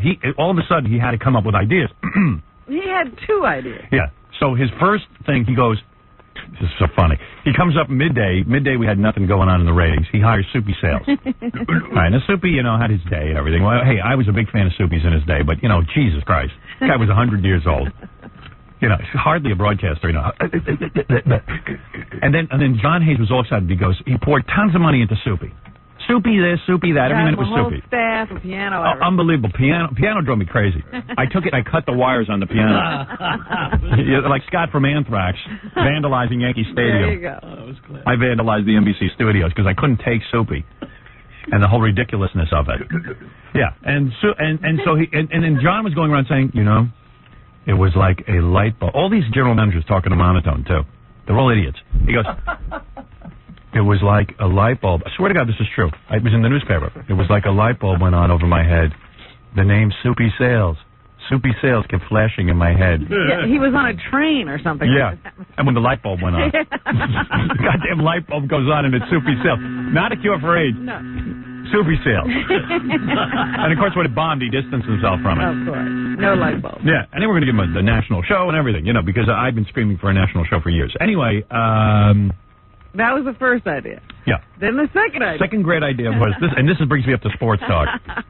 They hired a guy named Jack Spector who just died recently. A really nice guy and everything. I love Jack. Yeah, I don't want to bash Jack, but great guy. Jack was like one of the original WMCA good guys, which was like a big deal. But he was a disc jockey. Like one of those fast-talking disc jockeys. Yeah, WMCA good guy, your Uncle Jack Spector with you. How are you? We got some great songs. And, that kind of guy. Yucked it up in the whole thing. So John decides to hire Jack Spector as a sports guy. There was this guy on the radio, Art Russ Jr., who knew tons about sports and stuff, and all these great sports guys who knew tons about sports. But John didn't want to pay those guys because it would cost him like $1 million or something. So he hires Jack Spector, who doesn't know anything about sports, and Jack admits it, and was proud of it. Yeah. And John goes, this is going to be the greatest sports show. A guy who doesn't know anything about sports, talking sports, trying to learn on the air. And so I remember John told me, because he didn't want me goofing on him, he goes, listen, I've got a great idea. We're going to hire Jack Spector. I go, oh, he's a sports guy? Great. He goes, yeah, and here's this thing. A sports guy who doesn't know anything about sports. So now I think I'm looking for a hidden camera. Right, you're being goofed on. Yeah, I'm being goofed on. There's no way this is real. This guy can't be that much of an idiot. Bring out Dick Clark. And then I said, who is this John Hayes? Where did he come from? And I find out his father bought radio stations. That's how he got in the business. That's how he's in radio. And then it explained it all. I go, really? So I remember the first day, Jack Spector gets on. He goes, hello. He had a beautiful voice. My name is Jack Spector. Nicest guy in the world. Wonderful. Every time he saw me, Howard, I love you. You need FU money. You've got to be able to tell these guys FU. If they fire you one day, I hope you have FU money. I started an eyeglasses business. Which was funny because I think he only had one eye. I know, he was a one-eyed guy with an eyeglass. Yeah, right. Wait, a haunting one eye at that. Followed you around the room barely. And then, remember Jack with the one eye? Yeah, with the FU money every night. Yeah, you were running One-eyed around. Jack. You always ran around trying to get into focus. Right. Jack, you want me to move over here? Where are you looking, Jack? And then he goes, this is Jack Spector, and today's show, we're going to be talking about sports. I don't know anything about sports, but we're going to take your phone calls. And people were just, like, unbelievably brutal. The guy goes, hey, Jack, what do you think of the Yankees? Well, I don't know. What do you think? Where are they? Well, aren't you supposed to know something? Well, Howard, you know what the funniest part? I know the guy from Anthrax tried to steal the rubber bunting thing. You know the funniest part of his show was, like, if you listen to I knew more sports. If you listen to an all-sports station, right, you got a really good producer or a team of producers, and you got computers and books. Right. And if a guy calls up and he says, is somebody going to break this record? They know the record, and they look it up, and then you can discuss it. Yeah. Nobody in the studio knew anything. Somebody would say, you're going to break that record? Jack goes, I don't really know what the record is. Yeah, and the show would deteriorate to the point where people go, hey, Jack, how many innings are there in baseball? It really was for idiots who didn't know anything about baseball. Absolutely. I heard some of those calls where they'd call up and they'd say, who was the guy who did whatever? They started quizzing Jack. Yeah, because he was an idiot. So now he was like, I don't know and I don't care. That he got belligerent. And they'd yell at each other. And it was really wild. And ironically, we had a radio station where the general manager knew nothing about radio and the sports guy knew nothing about sports. It was almost a home run. It was hysterical. It was the most incredible experience of my life. And I'd sit there and go, I don't believe that it's come to this. He would sit there, and as soon as they asked the question, I never claimed to be an authority. And I had the #1 show on the station, and they were always attacking me because they had to try and change my show. And I was always amazed that the guy who had the sports guy who didn't know anything about sports. And then I would call. Then I felt so bad for Jack. I would call in under phony voices. Yes. I used to play it on the air all the time. We should whip one of those out one of these days. I call in as different voices. I'd be Russell from Queens. And I go, hi, Jack. Russell from Queens. I just want to say I love your show. And he'd keep me on for over a half hour. He thought you were the greatest caller. He goes, boy, you're a good caller. Then one night I tuned in, and Jack, because he knew nothing about sports and didn't understand what people really wanted to talk about, he had a guy on who was kayaking. Yes. You remember that? Yeah, I was just going to talk to you about the guy was like kayaking around the world. Yeah, or something. and he was the national kayak championship. And to Jack, it was as interesting as the Yankees. It made no sense. He had no clue. Can I tell you something? What is the funniest thing? You remember Boy Lee? Yeah. Boy Lee had a friend who was in the farm system of, like, the Boston Red Sox. Right. The guy was, like, barely in baseball. Right. I remember it was a Friday night. Jack interviewed that guy for 2.5 hours. Yeah, it was the most fascinating thing. I could interview anybody. Oh, yeah? Nobody cares. Nobody will listen. And he was up against Art Rush Jr. on the night, and Art Rush Jr. knew a lot about sports. What happened to that guy, Art Rush Finances, Jr.? remember? Oh. He had financial trouble. Oh, really? Oh. I didn't know that. Yeah, remember we talked about that? Did we? I don't remember. Yeah, he had trouble. He used to borrow a lot of money, and there was a weird thing going on. You got to bring him back. He was good. Yeah, what happened? And I even went in and I said to John Hayes, I said, why don't you hire Art Rush Jr.? People like him. And he's already got an audience, and he knows what he's doing. He goes, yeah, but he knows about sports. He knows too much. I go, yeah, wouldn't you want an authority? All right, we're going to try Queen for a day? All right, we got this trip to give away. Paul Rodriguez coming in later, and What's Up With My Secret? Paul's going to be playing that as well. Wonderful. And it's a whole new game we figured out. What's Up With My Secret? And there's so much going on, and we got some FMEs to give away as well. But we got any kind of music for this, or? I'll give you some. Oh, really? This works. All right. Yeah, well, Queen for a Day music. You think that works? I'm not sure. No, that sounds like an action show. That sounds like a guy's going to kick some ass. Nash Bridges is coming in. Queen for a Day. It's not sad enough, dude. Believe it or not, I think they actually used to use that pomp and circumstance crap. I don't think all right, here's the game. That's all right. We don't need that. Okay, here's the deal. I've got 3 or 4 people on the phone here. I'm not sure exactly how many I got. Each one has a sad story. Okay. We're not going to sit there. We'll let them tell their story. And at the end of this, we decide who has the saddest story. You'll vote. I'll vote. Jackie and Fred will vote. All right. Secret ballot. Okay? Secret ballot. And that winner is going to get a trip to San Francisco to cheer them up. All right. Our first contestant is Jeff. Jeff, hi. Hi. All right. Tell me your sad story, will you? All right. I might as well start with the last 10 years or so. I've had this problem where once I drink to a certain extent, I kind of fall asleep wherever I'm at, in whatever position, and there is no waking me up. Right. So you drink and then you fall asleep. Right. And what happened one night when you fell asleep? Okay, this was Labor Day, just past Labor Day. I had the day off work, so we had a nice early start. Me and a friend went out, started drinking downtown. What were you drinking? We hit a bar, just basically beer most of the day. But you know you have this problem. Yeah. Okay, just listen. Go ahead. What happened? Okay, I usually do have a little bit of maybe a bottle of something in my backpack, just in case I have to walk home or something. So I'm drinking most of the day. I'll get to the good stuff. Okay. We understand you're drinking. I'm drinking all day. My friend takes off. I had a ride home. I declined so I could drink another drink on the way home. I said, well, it's only 12 blocks. I'll just walk. Right. And you fell asleep where? Okay, I walked 12 blocks to the bottom of my street along the railroad tracks. Go ahead.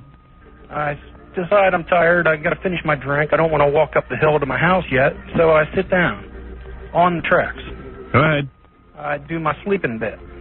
Fell asleep on the train tracks, Robin. Yes. What happened? Well, I woke up about a week later in intensive care. What happened to you? I have a missing right leg. I got about 6 inches of stump there. My only good leg is fractured in two places. I have a metal pelvis now. Good Lord. Wow, huh? Imagine that. You get loaded, you fall asleep on the train tracks. I think I might learn this time. Yeah. This might. And you never felt the train over you, right? Oh, I never heard nothing, never felt the vibrations. I don't even know if I woke up. Did they see you? Yeah, just out of curiosity, how did you get rescued? I mean, your leg was gone, and did someone just find you by the train tracks? The conductor saw me sitting there and did the honk 3 different times, he said. Okay, there it is. I never moved, and then... Is he still in the hospital, or is he out? Yeah, I'm laying in the bed right now. Yeah, he's in there now. In the hospital. Well, that counts. That counts. All right. I'm out of intensive care. Nice story, Jeff. You married? No, I'm not. No, I don't think you ever will be. How old are you? I'm 29. 29, young man. Young man, one leg. You got slight feeling in the other leg, right? Very slight feeling, a busted up right arm and a broken eye socket. Well, Jeff, you might win prizes. Well, that'll help, I guess. All right. How are we going to send him to Tower Air? Why not? Let them deal with him. Pour him on a plane. So what they have, they're equipped. Tower Air is a real fancy operation. They have the wheelchairs. They're handy-capable. Yeah. All right. And in San Francisco, you could have a lot of fun. Oh, boy, you got a lot of rehab. A lot of good parties out there. Yeah, a lot of parties, a lot of good drinking. Yeah. Well, now when you fall asleep, you'll be sitting. You're not going to stop drinking, are you? I might slow down a little bit. Yeah. You know what's funny to me? Yeah. That he did not, he wanted to drink so much that he didn't want to ride home. He wanted to walk and drink. Yeah. Yeah. And Jackie likes to walk and drink. That way I can pee in the snow. Write my name with it. I take that route home maybe 2-3 times a week, too. I walk along the track. Jeff, we get the whole thing. Don't try to influence the judges anymore. You've done well. Thank you, Jeff. All right. Hold on. All right, that's Jeff. Story number 1. Story number 1 is Jeff. Lost his leg. Okay? Now we ready for story number 2? Okay. Okay. Let's talk to blind Chuck. Blind? Chuck. Hi, Chuck. You're blind, right? Yeah, I was born blind. All right. Born blind. How old are you now? I'm 44. Right. 44 years you haven't seen a goddamn thing. That's right. Totally blind? Yes, ma'am. As a bat. Yep. In fact, a bat can see better. That's right. And you're trying to get a record deal, is that correct? Yeah, I'm a singer-songwriter. I have 16 songs on cassette tape. All right, and you've never been able to get a record deal, right? Not yet, no. Well, that's pretty sad, a blind guy who can't get a record deal. Wait a minute. He has only 16 songs? How long have you been doing that? Yeah, but you try and write them down when you're blind, then you can't read them back. What is that? I've been writing for a few years, actually. Let me hear you sing a little bit of one of your songs. Okay. Now I've seen the truth. You've got... You haven't seen anything. First thing you start singing about is seeing. Right, okay. Now, what happened with you and your wife? Okay, this was my third marriage. Oh, third marriage. You know, some guys can't get laid. This guy had a third marriage. And he's blind. Well, I haven't got laid in about 4 months, but anyway. Go ahead. That's sad enough. I can relate to that. I had the misfortune of marrying a girl who was manic depressive. Well, he has to take what he can get. Yeah, I mean, you're blind. Right. Well, this girl was like manic depressive. Was she fat? Pardon? Was she fat? No, she was 120 pounds. but she had mood swings like you wouldn't believe. Don't you think the wives are probably pigs? I don't know. Some of them might have been. Yeah, I mean, does anybody advise you? I mean, like, I could tell Stevie Wonder gets really bum advice on how to dress. Right. The guys dressing him are, like, just putting him in the dashiki, which went out, like, 20 years ago. They're putting him in braids. I mean, it's just ridiculous. And he looks ridiculous. I saw him on a plane, and I'm like, man, those are probably the two clowns who were dressing him. He was traveling with these guys, having a grand old time. They weren't dressed like that. Did you have anybody who advises you and says, hey, man, your wife's a real pig, or... No, not really. Not till afterwards. It doesn't matter to him. Right. Do you feel her face? Yeah, it looked pretty cool, you know. But I bet it's very hard to even tell what someone looks like feeling their face. Yeah, it is. You don't Well, especially when you've never seen anything. Robin, the primary example of that is, if you remember the movie Mask, Yes. the blind girl falls in love with that lion-faced boy. Right. And she don't know the difference. Absolutely not. Right.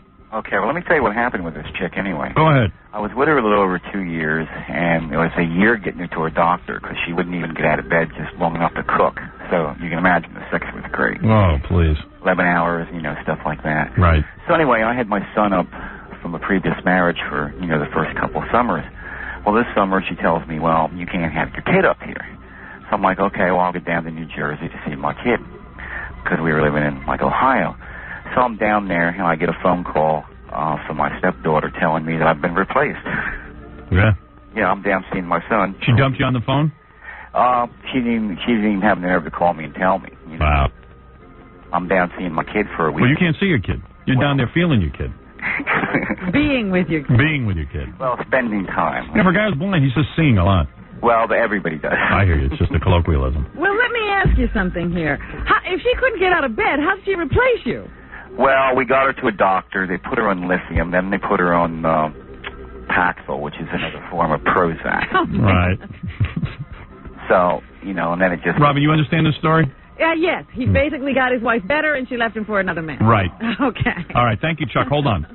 Maybe you'll be going to San Francisco. Flying Chuck. Although we could fly him anywhere. He'd think he's in San Francisco. That's right. You take him All right. around the block and tell him it was San Francisco. Pretty sad story. All right? Everyone playing along at home? And this is our third contestant. Mike? Good morning. Hi. Mike. Mike, what's your problem? And tell us your sad story. Well, my problem is twofold. Number one is I'm HIV positive, and I just found out. Wow. That's a pretty bad problem enough, but the real sad part of the story is I'm afraid that I gave it to my girlfriend, Chrissy, and that she's gonna go flip and go through the roof if she finds out. And how old are you? I'm 28. And how did you get the AIDS? Were you fooling around with a guy? Yeah, well, it's funny. I had two things to say. I talked with you one time before. I had two new things. By the way, the highest incidence of AIDS is among women who are with bisexual men because the bisexual men never tell the women. And give it to men. Right. More penis to vagina as opposed to vagina to penis. Right. A transmission, yes. Let me just say vagina. Just to get the ratings. You know, I have advice for you. Right. You gave me some good advice because I took your advice. You told me to take. I told him to get drunk and lay on the railroad tracks. Yeah. I mean, I'm stupid, but I'm not that stupid, okay? All right. So you're 28 years old. You're HIV positive, and the bad part is you think you gave it to your girlfriend. Did you tell her yet? I told her last Monday, like you told me to. I told her that I failed an insurance test with the HIV positive. I just told her I failed the insurance test, and that it was the broker told me that I should go get an HIV positive test. And you didn't tell her you were smuggling some bone? I could never tell her that. I mean, So didn't she ask you how you got the? Didn't she ask you how she got the HIV? No, I didn't tell her I got the HIV. I just told her I failed an insurance test, and one of the reasons why I might have failed was because of the HIV positive.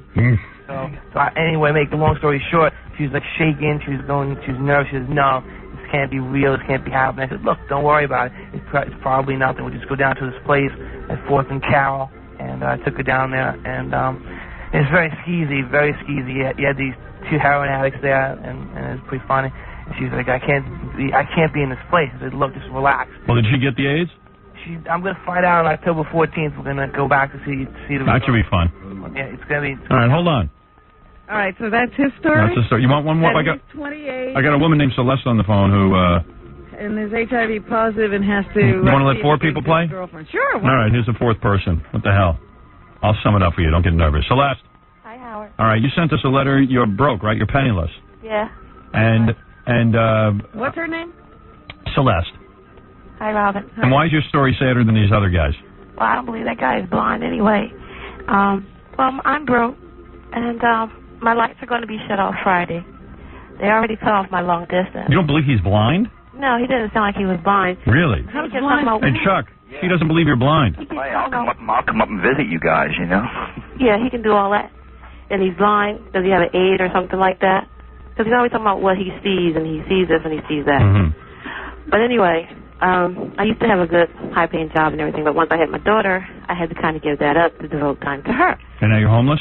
No, I'm not homeless. I have a own place and things like that, but my lights are going to get cut off. My long distance already got cut off. My cable got cut off. And, you know, I'm thinking, I see all these kids on TV doing commercials, and I'm like, my little girl, she can do that kind of stuff. Now, that's a sad story. She's got to force her daughter into modeling. How old's your daughter? She's 5. 5. Yeah, send the picture. I've seen this all over New York City. When I used to go down and take the subway, I would see moms taking their little children on the subway to auditions and yelling at them, going, "You better get this job. We got to eat, baby." Well, I don't yell at her. But you should have seen, right, Robin? You were with me. Huh? These kids look like they were going to throw up. They're in shock. Well, she likes it. We went to the Cosby audition and stood in line for 4 hours and didn't get anything out of that. That's fun for a child. And I'm sure the kid feels real good about herself because she disappointed everyone. She was rejected. Well, she will. If she gets a commercial, she'll feel really good about herself. And all right, so let's hold on. Wait a minute. How did she wind up with a kid and unable to support it? Things happen like that in life, and that's just one of the bad things that. In other words, you woke up one day and had a kid. No, you know how it goes. It just happens. You spread your legs for some dude. There you go. Who left you? And he didn't take care of you. No, we're working together to take care of her together, but there's not a whole lot of jobs. No, you know what it is? She was in slavery. She's a black woman, and it was a white slave master who did this to her. Right. Might as well have been. All right, hold on. All right, Robin, now it's time to decide who will win. Geez. All right, here's what you got. You got Jeff, who got hit by a train when he was loaded. And Jackie and Fred, you got to vote too. Jackie, 29 years old. He has one leg missing. He's in the His hospital. right leg is all messed up. His pelvis is metal. Jackie, He's got an eye socket problem and a right arm problem as well. And Jackie relates to this guy. Absolutely. I heard a big groan over there. Can happen to anybody. Yeah. He felt this guy's pain. All right, then you got Chuck, who's blind. He's trying to get a record deal, but never mind that. His wife replaced him when he was on vacation. He got her well. She was sick the 2 years he's married to her. As soon as she gets better, she replaces him with another guy. Then you got Mike, who's HIV positive, and he's 28 years old, and he just told his girlfriend. Well, he just told his girlfriend to go get an AIDS test, though. Yeah. That's all. That's nice. Celeste, finally, who's broke, and she even got to get her kid into modeling, which is lower than what even Kathy Lee Gifford does to her kid. So everything's about to be shut off, and so the kid... And this isn't even working out. The kid hasn't gotten a job. No, and the kid's a loser, too. Okay, between you and me. Oh, man. All right, so I'm going to go first to... maybe we should let the contestants argue with who's the... Let's have a bonus round. What do they win? What do they win? They win a trip to San Francisco. To San Francisco. But only the winner, right? All right, Jeff, you were hit by a train, right?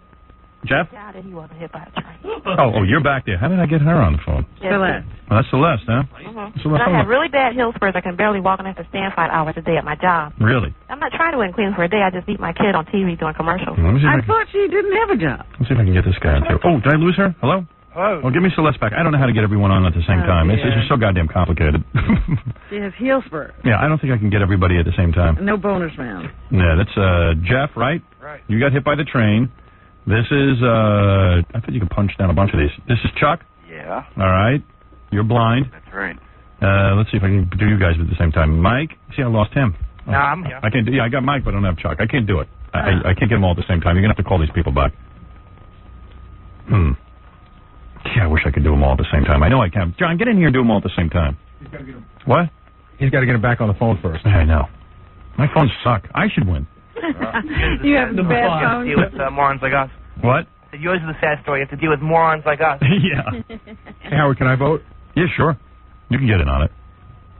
Yes, in case of a tie. I've got some thoughts about I just want to get all 4 of them on the phone at the same time. That would be cool. Then they could yell at each other. If I win, I'll give you my tickets to my girlfriend. She has a sad story. Oh, this is the guy with the HIV? Yeah, she's getting extra bonus time because I can't get them all up at the same time. I'll put you on hold. Okay. He's going to give the tickets to his girlfriend. Well, maybe I ought to take a lesson in these phones because it just doesn't work out for me. I should be able to press them all down. Scott, come here and just get everyone on. Will you? Yeah, great. I mean, because these guys sit here and study it for an hour and then they press down buttons. I'm on the air. I can't sit and think. Look, the rocket scientist is thinking. This one's on 5, right? Go ahead. Get him on. Okay. Hi. Mike? Hello. Okay, that's Mike the blind guy. That's Mike the HIV positive guy. Chuck's on line 1 now. I put Chuck on line 1. Chuck's on line 1. Okay, there's Chuck. Chuck, you there? Yeah, I had to call back. I got disconnected. Yeah, I know. That was me. Chuck's the blind guy. All right, and Jeff, get him on. He's on 16.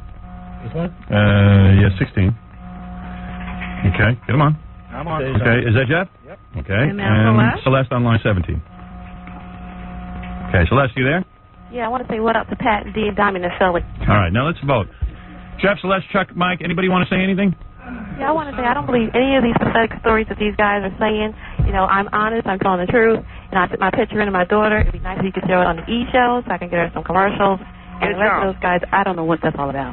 Get a job. Can I say something? I got a job. Well, get a better job. I got a better job than you probably do, so. Can I say hang up something? and forget it by now. Just say it. You better just yell in there. Yeah, hey, Celeste. I don't want to hear nothing because I don't know you, you don't know me, so Yeah, you're well, not even blind, prove you my are the point. blind guy. I can prove my So just point very go easily. ahead somewhere with yourself.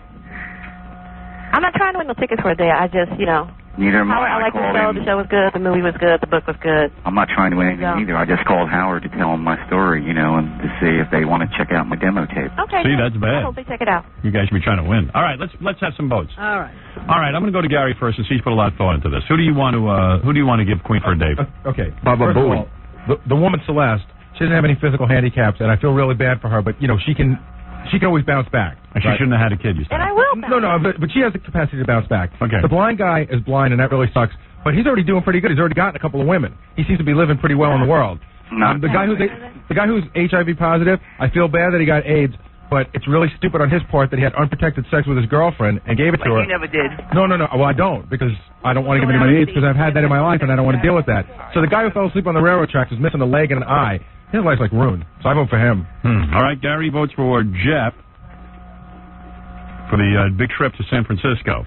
Interesting, you know. I like your analysis. I got to admit, that was pretty good because I'm having trouble with Jeff because Jeff went out and got loaded. See, my problem with Jeff is that Jeff did this to himself. He Keep was going. perfectly fine. Yeah. And he knows he falls asleep in weird places when he drinks, yet he continues to drink until he... Tell me who you think is the saddest story. Jeff has a disease. Celeste doesn't inspire sympathy at all. And so it's between the blind guy and the HIV guy for me. And I just, you know, I think the blind guy. Because at least he was born blind, and he's trying to make the best of a situation. Robin, I might as well vote and go along with you. I have to go with the blind guy as well. I feel that the guy who got hit by the train, he, of course, did it on his own doing. Celeste, I don't know what her story is. She could go out and get a job. Mike is HIV positive, but, you know, hey, in this day and age, don't you know not to have sex with some guy's can? And put a rubber on. Did you put a rubber on, Mike? Yeah, so I use rubbers most of the time, but Most of the time. It's like Russian roulette. I mean, you know, you were with the guy's buttocks? No, mouth. Mouth? Yeah. And you got AIDS that way? Yeah. Hooser. You can get AIDS from Yeah, but also, look who's talking. You're saying you can get AIDS from oral sex? You can. Really? You didn't even know, so if you don't vote for me, you can't vote for yourself because you get AIDS the same way. I say you were with the guy's butt. You like to say that could get higher ratings, but I'm telling you the truth. You're telling me you've never done a guy's butt? No, I'm not that much of a fag, to tell you the truth. You're half a fag. Exactly. If you saw You're me, telling me you never suspected. You're telling me you got oral sex from a guy and you got AIDS. Well, I say you gave. I'm saying you gave oral sex to some guy. You didn't give oral. Excuse me, Celeste, shut up. Oh. You're telling me, because you're all on the line, you're telling me you gave oral sex to some guy and that's how you got it. I didn't say that. I said I received oral sex. I told you. I'm telling you he gave oral Wait a sex. second, you can't get AIDS. You can't get AIDS from getting oral sex. That's right. You could, but Howard, Celeste, shut up. It's possible, but you would have the guy. Hey, Mike, I'm saying you gave somebody oral sex. I wouldn't. All of that's pretty disgusting. So let's be quiet for a second. Celeste, who cares? Maybe if you give someone else, you'd be richer. Word. Mike, I'm asking you a question. Yeah? Mike. Right. Celeste, shut up. Who is she talking to? She's talking to herself. She's trying to prove she's a schizophrenic so she'll win. I'm talking to my peeps in Philly. Yeah, well, Celeste, shut up, or I'm going to disconnect you. Okay. I'm almost going to let you play. Excuse me? Mike. Yeah. You gave oral sex to a man. I've done that, yeah. Okay, that's what I wanted. That's the admission. If I get oral sex from a chick, you know I ain't getting no AIDS. No, it's almost impossible. Not impossible. Right. And he probably did some other things. Yeah, and he probably was involved in the buttock area. Hey, Mike. I have to talk to a doctor now. Like I have to go like every 3 months. Mike, you were probably involved with some buttock stuff. No buttock stuff. All right, okay, let's go. So I'm going to go with the blind guy because I feel like the blind guy, being blind is about the worst thing in the world. Everybody else kind of like And he didn't do this to himself. He was born this way. He's trying to make the best of a bad Right. situation, and things keep happening to him. All right, Jackie, go ahead. Same thing. It's a no-brainer. Right. The first guy brought it on himself. The third guy brought it on himself, and Celeste can do stuff to help herself. Poor guy's born blind. All right, He's doing his Fred, what do you say? best. He's not even- Celeste should just get a job. She should be working. F Marv, F Jackie, F Fred. I say F Mike Jackie, is too sick to travel. Right. And you don't want him getting on that airplane with the recycled air. He's got that virus. And you don't want to go into San Francisco. Exactly. We're only going to spread it more. Spread it more. That's a good point. Yeah, you're not Target. homophobic. No, just health conscious. Yeah, health conscious. Yeah, that's what it's called, health conscious. Go ahead. It's a toss between Drunk Jeff or Blind Chuck. And I agree with Robin. All right, Blind Chuck couldn't help it because he was born away. However, right. if he goes to San Francisco, what's he going to see? Right. So I might be voting for Drunk Jeff because at least he can see. All right, Drunk Jeff. San Francisco, I can help my daughter get, into commercials. Oh, stop prostituting your daughter. You're not getting any votes, Celeste. Yeah, Celeste, you're out of it. All right, the winner is Blind. I'd be HIV positive, but I'd rather be HIV positive than be your daughter. I mean, you got to. Hi, Robin. Girl up so badly. Shut up. Unbelievable. All right. Your daughter. Just shut up. Go screw yourself. I don't need You already to, did, right? You already screw myself to screw you, Oh, baby. shut up. Just shut up. All right, the winner is Celeste. Blind Chuck. Celeste. Celeste didn't get one vote. Hi, Howard. I think you're great. Thank you. And Actually, though. Blind Chuck? Yes. I had somebody read me your book, Private Parts. Great book. Thank you very much. My Chuck is not blind.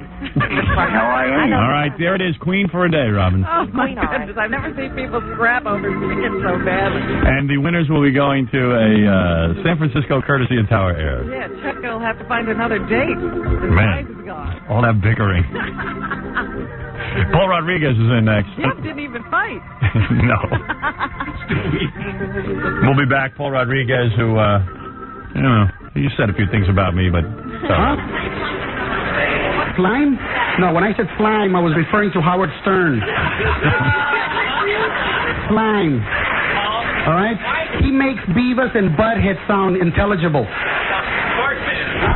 Fartman, it's a very sad state of affairs when a movie like Fartman can actually get funded. That tells you where it's at. I actually respect Heidi Fleiss more than I do this man. At least when she somebody, she kissed them.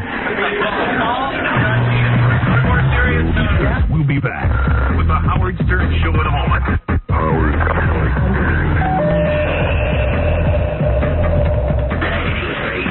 Rock.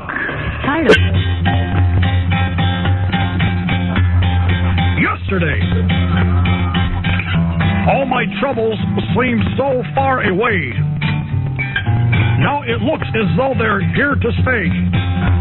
Oh, I believe in yesterday. Suddenly, I'm not half the man I used to be. Sing it, Marv. There's a bra strap hanging over me. Oh, yesterday came suddenly. Why she had to go to the cops, she wouldn't say. I just wore a thong for someone long, but I'm not gay. Yesterday, sex was such an easy game to play. Now I need to worry about my DNA. Oh, I believe in yesterday. I believe in yesterday. Nice song by Marv. Paul Rodriguez is here. Paul Rodriguez, the famous comic. I got a funny story about Paul. I mean, how we sort of met. I pieced it all together. He reminded Gary of how we almost met the first time. Oh, really? Yeah, this is kind of funny. And Paul came in on a good day because that girl who's going to sing naked is here, too, so he can check that out. Made it here already? There he is, Paul Rodriguez, everybody. Yeah. See, Paul, I didn't remember this story. You remembered it, actually. Yes, I do. Yeah, what happened was... What happened? Let me tell you, Robin. Hi. Good morning. We were at the Roosevelt Hotel and they have these kind of nerdy conventions where all the DJs get together and then at the time, I was trying to get on your show really bad, right? Right. And I'm like, you have like these people around you, right? I'm like the second to. Yeah, it's a big convention where. It's a huge room. So Paul was in the room. He was one of the people who was making the rounds at the radio stations. Right. So he was waiting to go on our show. Yeah, that's what I wanted to do. Yeah. I wanted to go on. You weren't on in L.A., but a friend of mine had been here in New York for a while. I used to try to get some acting classes and was working at the Playboy Club with Dance Machine. Remember Splash, Jeff Kutash? Yeah. Anyways. So I'm there, right? This is the chance of a lifetime. A friend of mine is a super stern face. Says, man, you go on this guy's show and reach it's millions funny, of people, right? You're there, right? You're there. Right, you get it. So all of a sudden, I'm like De Niro in The King of Comedy, right? Right. I'm stalking you, right? Right. I'm Pushkin or Plevskin, whatever his name is. Pumpkin. Pumpkin. Yeah, right. Pumpkin. I'm Roberto Pumpkin. Right. You're the guy that I want to get to, right? Right. So I'm about to get to. Just before I go on, somebody takes a real wussy punch at you. Yeah, that was Elaine Boozer's boyfriend. Remember that? Yeah. Somebody I feel like I'm there witnessing a Robert Kennedy assassination or something. I'm a busboy ambassador. Elaine Boozer's boyfriend tried to punch me. That's right. So Paul was there waiting to try and get on. No, I don't remember your being there at all. So he sees this whole thing go down. This whole thing going on right there, and it's like, man, what bad luck. But I figured, you were very composed. You said, I'll get this clown out of here. No, right. Until he threw something at you. Yeah, then he threw a bottle. Right, he threw something at you. Then you blew it, right? So there I am. I'm going to try to save you. Now, there I get. And I'm yelling, and Gary's tackling Elaine Boozer's boyfriend. Right. And you just shoved me out the way. You go, get the hell away from me. Did I really? Yeah, and I go, man. I mean, this is You were that close? I was that close. Why did you just shoot the guy? Elaine Boozer's boyfriend would have ended it. If I've seen him since, right? Oh, really? I've seen him since. They broke up, by the way. Yeah. Yes. They broke up. That doesn't surprise me. Anyways, I've seen him since, and guy was a total maniac. I told him, I said, oh man, I'm letting him talk, and I'm going, oh man, you did all that, and but I didn't want to tell him. I said, because he's a producer at the time, right? Right. I didn't even know what he was. Yeah, he's a producer. Is that what he does? Yeah, he's a producer. What does he produce? Hey, everybody in Hollywood, all you need is to go to Kinko's and you're a producer. Right. You go to Kinko's and you go, hey, I'm a producer. They sell you a kit, and then you become a producer. Yeah. So that's where we got off on the wrong thing. And I do remember. No, but what happened is. How could that be? No. What happened is, so Paul got bummed out when he saw Elaine Boozer's boyfriend try to punch me. Right. And so whatever. I don't remember pushing you away. Yeah. Really? Yeah. It was like it got crazy because all of a sudden all the radio disc jockeys who want to be you, right? They're not even on the air anymore. They're trying to cover the fight. If you remember, there's a lot of them. Crowd. There's a lot of them rooting for you to get hurt. Yeah, it was. I'd say 99% of them. So you must have thought it was some like the Mexican radio station. I don't know. But you got a good forearm, homeboy. You went, get the hell out of my way. Really? So after that, I said, man, if I had like 2 minutes to tell them that like I'm a fan, right? And I'm like, happening. And so what happened is, then Paul had called a couple of times, and for some reason we didn't have him on or whatever. I remember having discussions. So then for whatever reason. So Paul figured, well, okay, what the hell? You thought it was related? Right. And I was always a big Paul Rodriguez fan, actually, which is weird. Maybe I didn't notice you in the midst of it, but I was always like a big fan of his comedy. I never knew he was there. Howard, I figured, you have so many tongues up your ass already. Right. You didn't have room for mine. Right. Because they're kissing ass. So I had nothing to lose. To me, the best part of the story is that years later, Paul is backstage at Comic Relief. Wait, let me finish the story. I heard the tape. Yeah, it's great. Wait, but this is so great. I'm at home watching Comic Relief. I'm going. When did he turn on you? Well, I don't know. You'll hear it, right? You heard it. Wait. So he figures. In his mind. But Paul probably figured, hey, if I'm not gonna have him on the show, might as well blast him. Yeah. I might as well join the other half of America who hates your guts. Right. I figured, I'll be under. At least there's something to talk about. This is a real funny story. Yeah. Ever since you mentioned that I was on, right? I get on a cab from Philadelphia. I was in a cab in Philadelphia. Some French guy, apparently you're in Toronto or somewhere. Yeah, Montreal. He's telling me he's going, you were going to be, I don't do the French. You're going to be on the Howard Stern show. I go, yeah. He goes, very controversial. Very, very controversial. Right. And I go, yeah, well, he's controversial. He goes, no, you don't understand. He is controversial. And that Robin, she is a black woman. She is a black woman. Yeah. And I go, and he goes, she is a black woman. Yeah. So you understand me? I think in France they got trouble with black women. Yeah. Controversial. Yeah, controversial. So I hate when like cabbies or like limo guys try to talk to you because it's going to increase their tip. Yeah. If any of them are listening to me, don't bother. Right. I ain't tipping anyway. As a matter of fact, the more you talk to me, the less I'll stick you up. Really? I'll take your stuff. You don't tip cab drivers?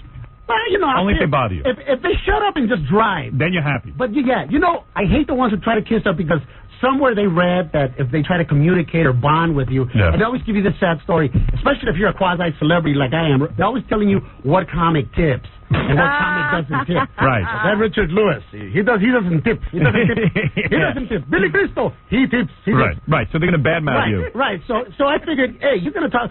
Who you are right about this because Robin was in a cab the other day, and the guy got in, and Robin gets in. She's just sitting there minding her own business. He doesn't know she's on the radio. This is not just a fair. Right. He says, "The trouble with you Americans is you do not believe in Allah."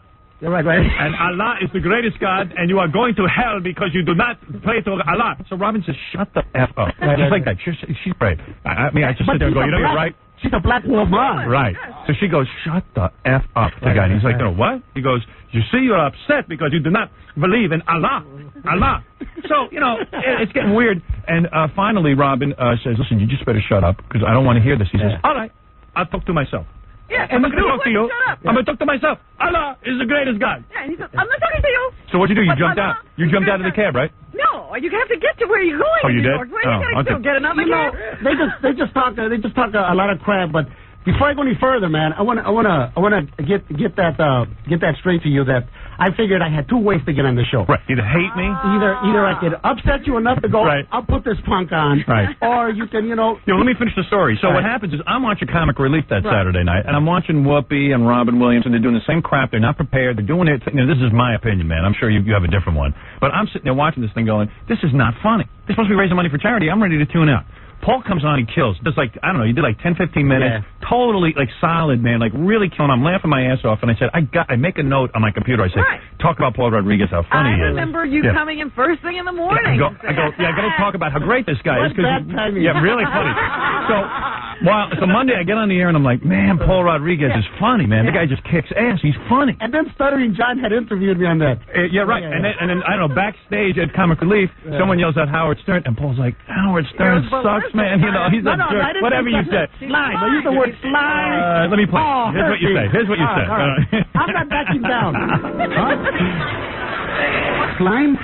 When I said slime, I was referring to Howard Stern. Oh, and I'm destroyed. Slime. All right? He makes Beavis and Butthead sound intelligible. Fartman, it's a very sad state of affairs when a movie like Fartman can actually get funded. That tells you where it's at. I actually respect Heidi Fleiss more than I do this man. At least when she somebody, she kissed them. I heard that and I went, oh man. And then Paul heard me on Monday. Yeah. Check this out. Right. You apparently have mentioned my name a couple times, and to tell you the truth, I'll be very honest. Yes. I don't listen to your show because by the time you get on the air, but you're asleep. I'm just throwing her out. Right. You know what I'm saying? Yeah, you got a great sex life. I live up to every stereotype. You did the smart thing. Paul, here's some facts on Paul. Okay, I did a little research. His status at all. By the way, Paul has a new comedy CD. That's why he's here, Cheese and Macaroni. And you can also see Paul live tomorrow night at the Improv in Phoenix, October 12th at the Paramount in Austin, and October 23rd at what is that, Viejas Casino in San Diego? Yeah, it's an Indian reservation. They got some big wampum. Yeah, all of a sudden it's great to be Indian. The buffalo has returned. Yeah. They give you money if you're Indian. They have huge. How do you prove you're an Indian? Because I think I might be one. Anybody can be. I'm trying to be an Indian right now. Yeah. I want to start small. I'm going to open up in my garage. Yeah. I'm going to have local slot machine. Yeah, local boxing. I'll have my friends beat the hell out of each other. They're Mexicans. They're good. They're really good. I'll bring in a black guy and I'll have two white guys commentate on the finesse. Yeah, let them beat each other up and then start small. There you go. People will show up. I'm going to work up, work my way up. Every day, Paul's right, because every day I go out on the street, I see two black guys boxing, and I get it for free. Yeah. That's unbelievable. But I think what you have to do to become an Indian is to get two other Indians who are already in the club. Oh, you want to know something? Hey, you know who needs a gig? Marv Albert needs a gig. You could get him at your house. I would love to have Marv. I would love to have him. I'm all for the panties and the biting and stuff. Have you ever worn panties? You don't do that, do you? No, but I would. You would. It ain't like it's beyond me. But you wouldn't invite another guy into the situation. That's where I draw the line right there. See, I'm a guy. I understand. I understand two women. Two women, I understand. But I don't understand. What's the other guy for? Well, I think for Marv. I think Marv actually might be gay. And needs an excuse. He's having trouble coming to grips with it. That sounds a lot like you're a piece of. Remember those toys for those that you used to play when you were a kid? An erector set. Yes. Like you give and receive. For example, this contest that you just had. Yes. First of all, Queen Corday. Yeah, the guy with narcolepsy. Yes. He should be on E! Entertainment. He should have his own show. Right? Okay. The other guy. Let him fall asleep in the blind guy. You should hook him up with Anthrax. The guy's got like 16 songs. It could help his career. Blind people are talented. Let's face it, right? The guy who gave AIDS to his girl, he should go straight to jail. Right. Straight to jail Get for rid of the him. AIDS war, where That's right. you can. He knew better. Right. Right. And the lady who's pimping her kid, she needs to be clubbed like a seal. This is where I stand on it. We should have had you in on that game. You could have voted. I got you for another game, though. I got you pegged for another game. All right. You're going to be playing What's Up With My Secret. Look, and I got some. Hey, you're also lucky here today, by the way. There's a girl who called me earlier in the show. I just saw her. She's in the. She wants me to play her song on the air. She says she'll stand here naked and perform it. Can I tell you something? I just saw her. Yes. Have her keep her clothes on. Man. Really? That bad? They said that she's about 5'10". No, actually, she's not. She's not bad. I guess. I just saw her with her clothes on. Yeah. And you're saying keep them on. Well, yeah. You don't want to see her naked? No, I just don't want to see her humiliate herself. For all we know, she's the next Carly Simon, you know? Trust me, she's not. She can probably sing. Yeah? You don't want to see her? Anyway, you were saying you have some scoop for me? Yeah, you know, I did the Danny Aiello roast. Yeah. And they had like every comedian on the. That was a big roast. Danny Aiello was I'm roasted. just reading about that in the paper. Yeah, at the Friars Club. Now, this is where I always get in trouble because you're honest. You know what I'm saying, right? Yeah. And what happened is that Zena's there, right? Zena, the princess on TV, yeah. And I have a choice whether to talk bad about Danny Aiello, who has a brother who's like doesn't understand the concept of roast. Right. Because the night before, why are you saying something bad about my brother? He damn near killed Pat Cooper, who's a great friend of yours. Right. This guy is like, he looks, you know, and if you've ever saw Goodfellas, he makes them look like punks. Yeah. He's like the real deal, right? So you don't want to upset Danny Aiello. I don't want to upset Danny Aiello, so I figured, you know, it ain't wise to make fun of Italian Americans. Right. Because they're connected. Here in New York, you know, right. LA, I could probably get away with it, but not here. Right. Here I'd be part of Shea Stadium, you know. Right. So anyways, so I go up there, and this is that they put me on last all the time, right? Which upsets me. Right. I'm probably the only guy still with a foreskin on the table, you know. Right. You have your foreskin. You know. Right. I'm a Gentile. It is. You know, they look at it first and they go, oh, what? You know, like what is that? And then you peel it, and then you know the surprise on their face. Especially like if you have a tattoo on it, you know. Really, but you don't. No, I do. I have one that says "Hola." So you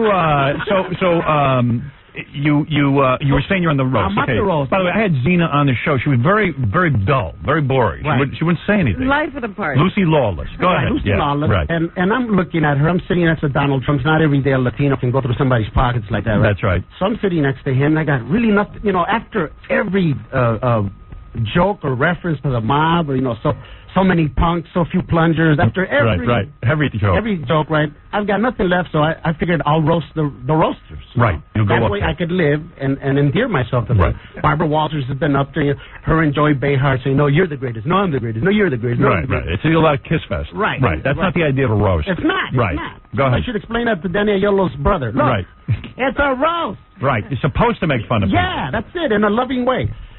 So I say that really good television, my idea is to have her, orally satisfy Hercules on the UPN network, right? Now there's a good joke. Now there's a show I would see, except I didn't say orally satisfy. Right, you really were dirty. And I said, and then you have a threesome, bring in Sinbad. Not the comedian, but you know how they have this hokey shows about going back into time. Yeah. So all of a sudden, I'm out of line here. Uh-oh. All of a sudden, I'm persona non grata. People start booing you? No, they laughed. They did. They laughed, but the people on the dais were like, let's face it, these guys, God bless, they were legends in their times, but, Henny Youngman. Right, he's a little old. He died a month ago. Nobody told him. It's like Weekend at Bernie's with this guy. Right. I went to shake his hand. I swear to God, there's a string and a guy.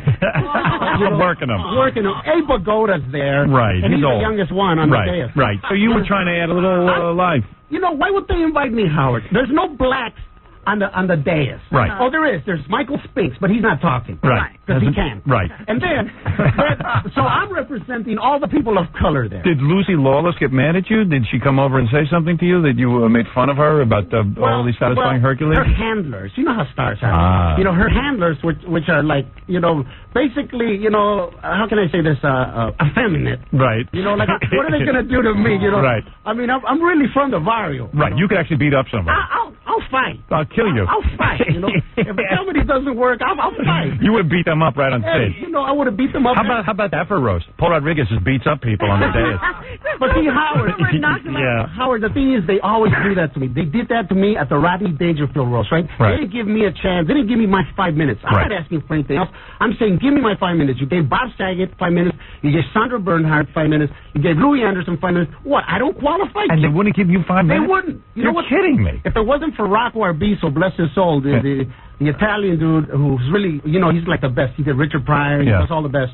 He basically said, look, I'll tell you what, because HBO was upset because I had done a Showtime Latino special. Yeah. Right? So, they're like very competitive, right? Yeah.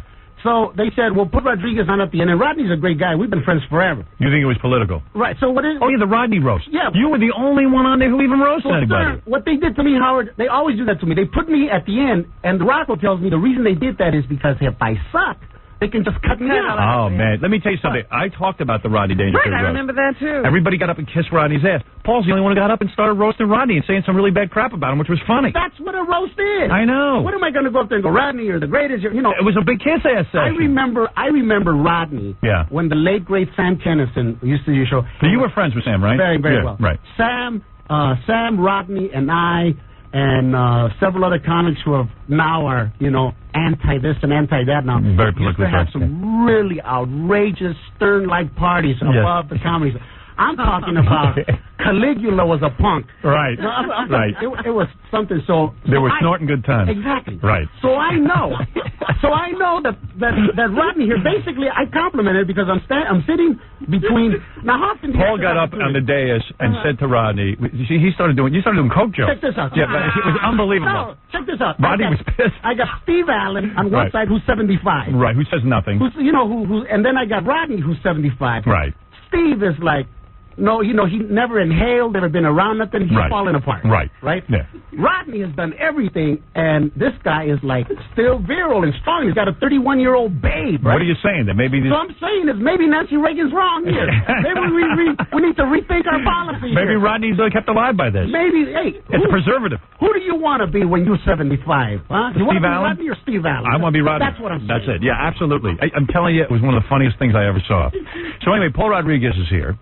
His new comedy CD, Cheese and Macaroni, that's out in the stores now. Yeah, if you're here in New York City, it's sold out at the mega store. So here's a guy wherever you're at. Here's a guy who really played his cards right. He's not married now. He was married 12 years ago. Oh, he was. And he got out of it right away. I got out of it right away.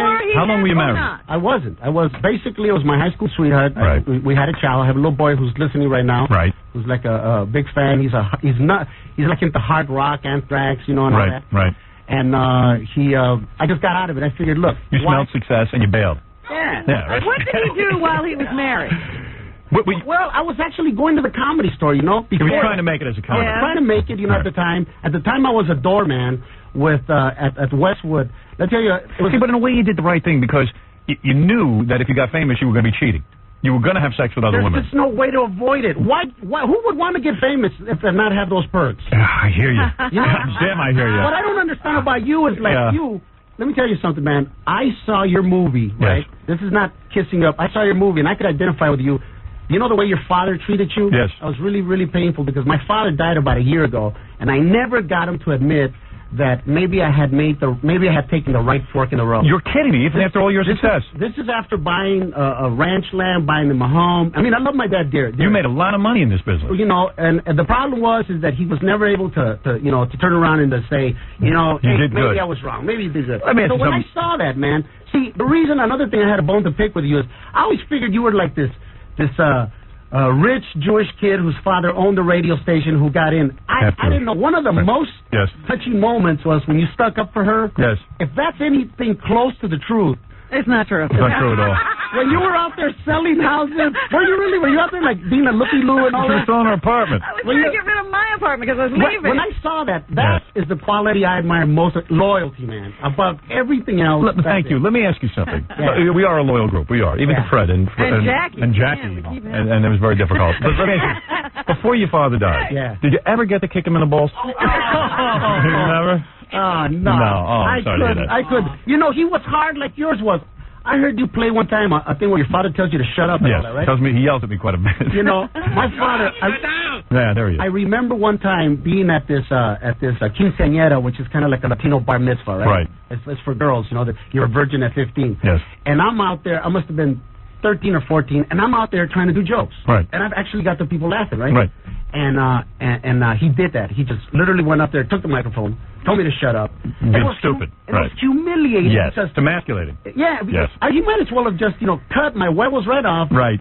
That, that was... And yet, despite all that, you persevered and you became a great comic. And this is a funny story. You never even you got into the movies. The first movie you did was DC Cab, and you got into that because you just kind of on a lark. Yeah. Well, I was going to be an attorney, so I had a counselor tell me that I needed to take acting lessons because the best lawyers are basically they act in front of 12 people. Right. So they went to see another guy. Joel Schumacher directed a movie called DC Cab. Right. So I got out of the Air Force. I was going on the GI Bill. Didn't have a lot of bread. Right. So this lady came to see this play where I had like very small part, and she says, they're looking like for a crazy Cuban, Puerto Rican gigolo guy. And I said, well, really, I'm not interested. I'm going to be an attorney. And she goes, well, they'll pay $30,000. 30 grand. I'll go get an attorney. I'll become Monkey Boy, Right. 30 Do grand. whatever I'm Brando, Yeah. So I show up, and Joel Schumacher's there, and I go up there, and I read the part. I go, hey, man, it's tough to be a man, baby. So I just start talking off the top of my Putting head. on the accent and the whole thing. The guy gives me the job. It's Wow. $30,000. Wow. In 1978, 30 grand. That's a lot of money. That's a lot of money, right? That's real 30 grand. So I paid for my college, and then, the tax man takes his pound of flesh. That's right. And all that. Well, here's another interesting story. I'm in Florida. Right. I'm doing DC Cab. Yeah. And Gary Busey's in the movie, and Gary Busey are hanging out. And by then, they even would put, blow into the budget of the movie. Right. You had to. Back then, they always had coke in the They did. Right. It was just part of the contract. That's right. When you're not a star, they give you a cubicle. One of these. Basically, it's a toilet and a seat. Right. Yeah, you don't get a big trailer. So I don't know which one mine is. I went in there, I open it, right. And I see Marion Barry there, and there's the mayor of Washington. The mayor of Washington. Yeah. I can prove this, man, because this is libelous right here, right? Right. Go ahead. We were at the Florida Grill doing this movie. At the time, Mr. T was on the cover of everything. Right. But, I opened the door. I don't know who the guy is. Right. I don't know Washington, D.C. Right, you don't have... But I know that what's on the table there isn't, talcum powder. Talcum powder, right? Right. Now, can I say I saw him snort? No. Well, Marion Barry? Right. Can I say I saw him snort? No. But I can say it was there, and he was there. And he was there. Wow. Right? You can put him in the same room at the same time. I don't know who he is. Later, at the wrap of the thing, they introduce the cast, and they go, this is the mayor, right? Right. And I'm going... the mayor? It's... I'm going, no. I said, man, this is a cool town. I said, how much trouble can I get into this town? You're safe. You do whatever you want. Right. When the mayor's doing better stuff than you are. The mayor's doing blow and wow. I want her to move there, I want her to move. Right. You said right away this is your kind of town. It's my kind of town. And, you kind of just... and then you hung around the Comedy Store. You knew guys... You tell a funny story about Jimmy J.J. Walker at the time. That was the guy at Kid Dynamite. Right, from Good Times. Good Times. At the time... He was the biggest star. Right, he was the biggest star. Letterman used to write for him. Right. At the time, for $5 at the Comedy Store, Richard Pryor was working out his material. Right. So you could see Pryor. Then what Dorman did, which was Kennison, myself, I think Dice was already there, Mandel, Jim Carrey came a few years afterwards. What a group. And then, what a hell of a group. Right. And then at that time... doorman is like if somebody has a traffic accident or is delayed, they put you on, right? Right. So at the time you could see Robin Williams, Jay Leno, Letterman was the MC. Wow. You could see Yakov Smirnoff. Right. You could see Gallagher. You could see Robert Klein, just great lineup. All these guys who became big names. Right, big lineup, right? And basically the other people that would hang around was the Dice Man, who I've heard on your show. He used to be funny years ago. The sad thing about... You probably knew when he was funny. You probably knew when he was funny. He was funny for a while. He was very, very, very funny. Right. How's the guy lose it like that? Well, what I don't understand is this. What happened is that when he started to change, when he tried to become like a softer, more nice kinder, Dice, he missed the point that those people were never going to like you in the first place. You can't win them over. And then you lost your core. You can't win them over. You can't win them over. If you today, Howard, turned around and tried to suck up to the French, do you think that tomorrow they will go, oh, Monsieur, he's not controversial anymore? I'm very honest about how I feel about World War II and what happened with France. I mean, I'm a student of history. France knows what they did. But it's just like we were talking with the Academy Awards a week or two ago. You can't go sucking up to those people. That's right. You never had them. Never going to get them. I'm going to be proof. I'm right here on the Stern Show, and I called him a slime bag. There you go. It's the only way to win. It's the only way to win. All you comics out there. There you go. Who want to be on Stern. Bad mouthing. No, you're here because you're funny. I mean, the point is, you know, right after that that comic relief thing, you saw that Showtime special he did, and you came back and you raved about it. And I know he doesn't like me. Every time. I was honest. I said, I know they don't like me, but I don't care. I mean, he's funny. Every time that. When you went to L.A., every time the phone, every time you would mention my name, the phone would ring. I got two friends that I know are listening right now because they think it's the biggest deal in the world, right? The Sanchez, Senor and his son Mark Sanchez, they're like the biggest Stern fans. Yes. When you went to L.A., these guys actually slept 2 days to get your book signed.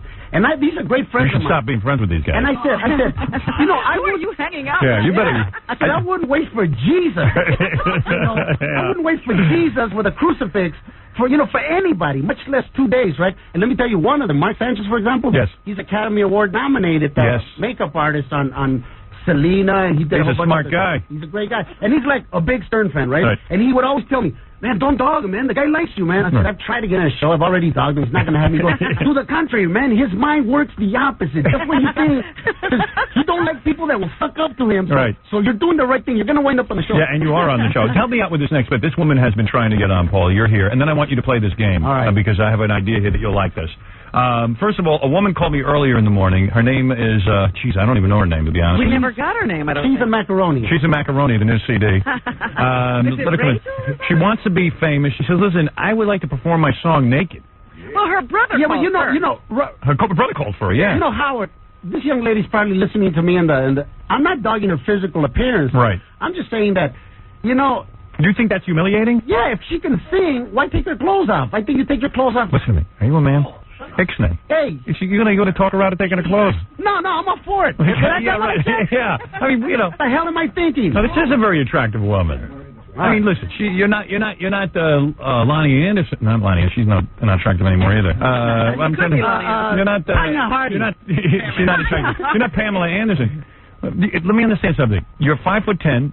You say you weigh 125 pounds. This is Paul Rodriguez, by the way. Hi. I met you earlier. Paul. Yes, we were in Hayden's waiting room together. I feel Paul me. I don't know if I want you naked or not. I don't know. I'd rather not play naked. Yeah, I hear you. Can we roll you up on a carpet and send you down the elevator? That was my brother, Howard. Oh, that's right. So you don't mind being naked? Brother. I don't mind. I just really like to get my stuff on the air, and if this is what it takes, then that's what I'll do. I think it's better naked. I just think it's funnier. I don't have any problem naked.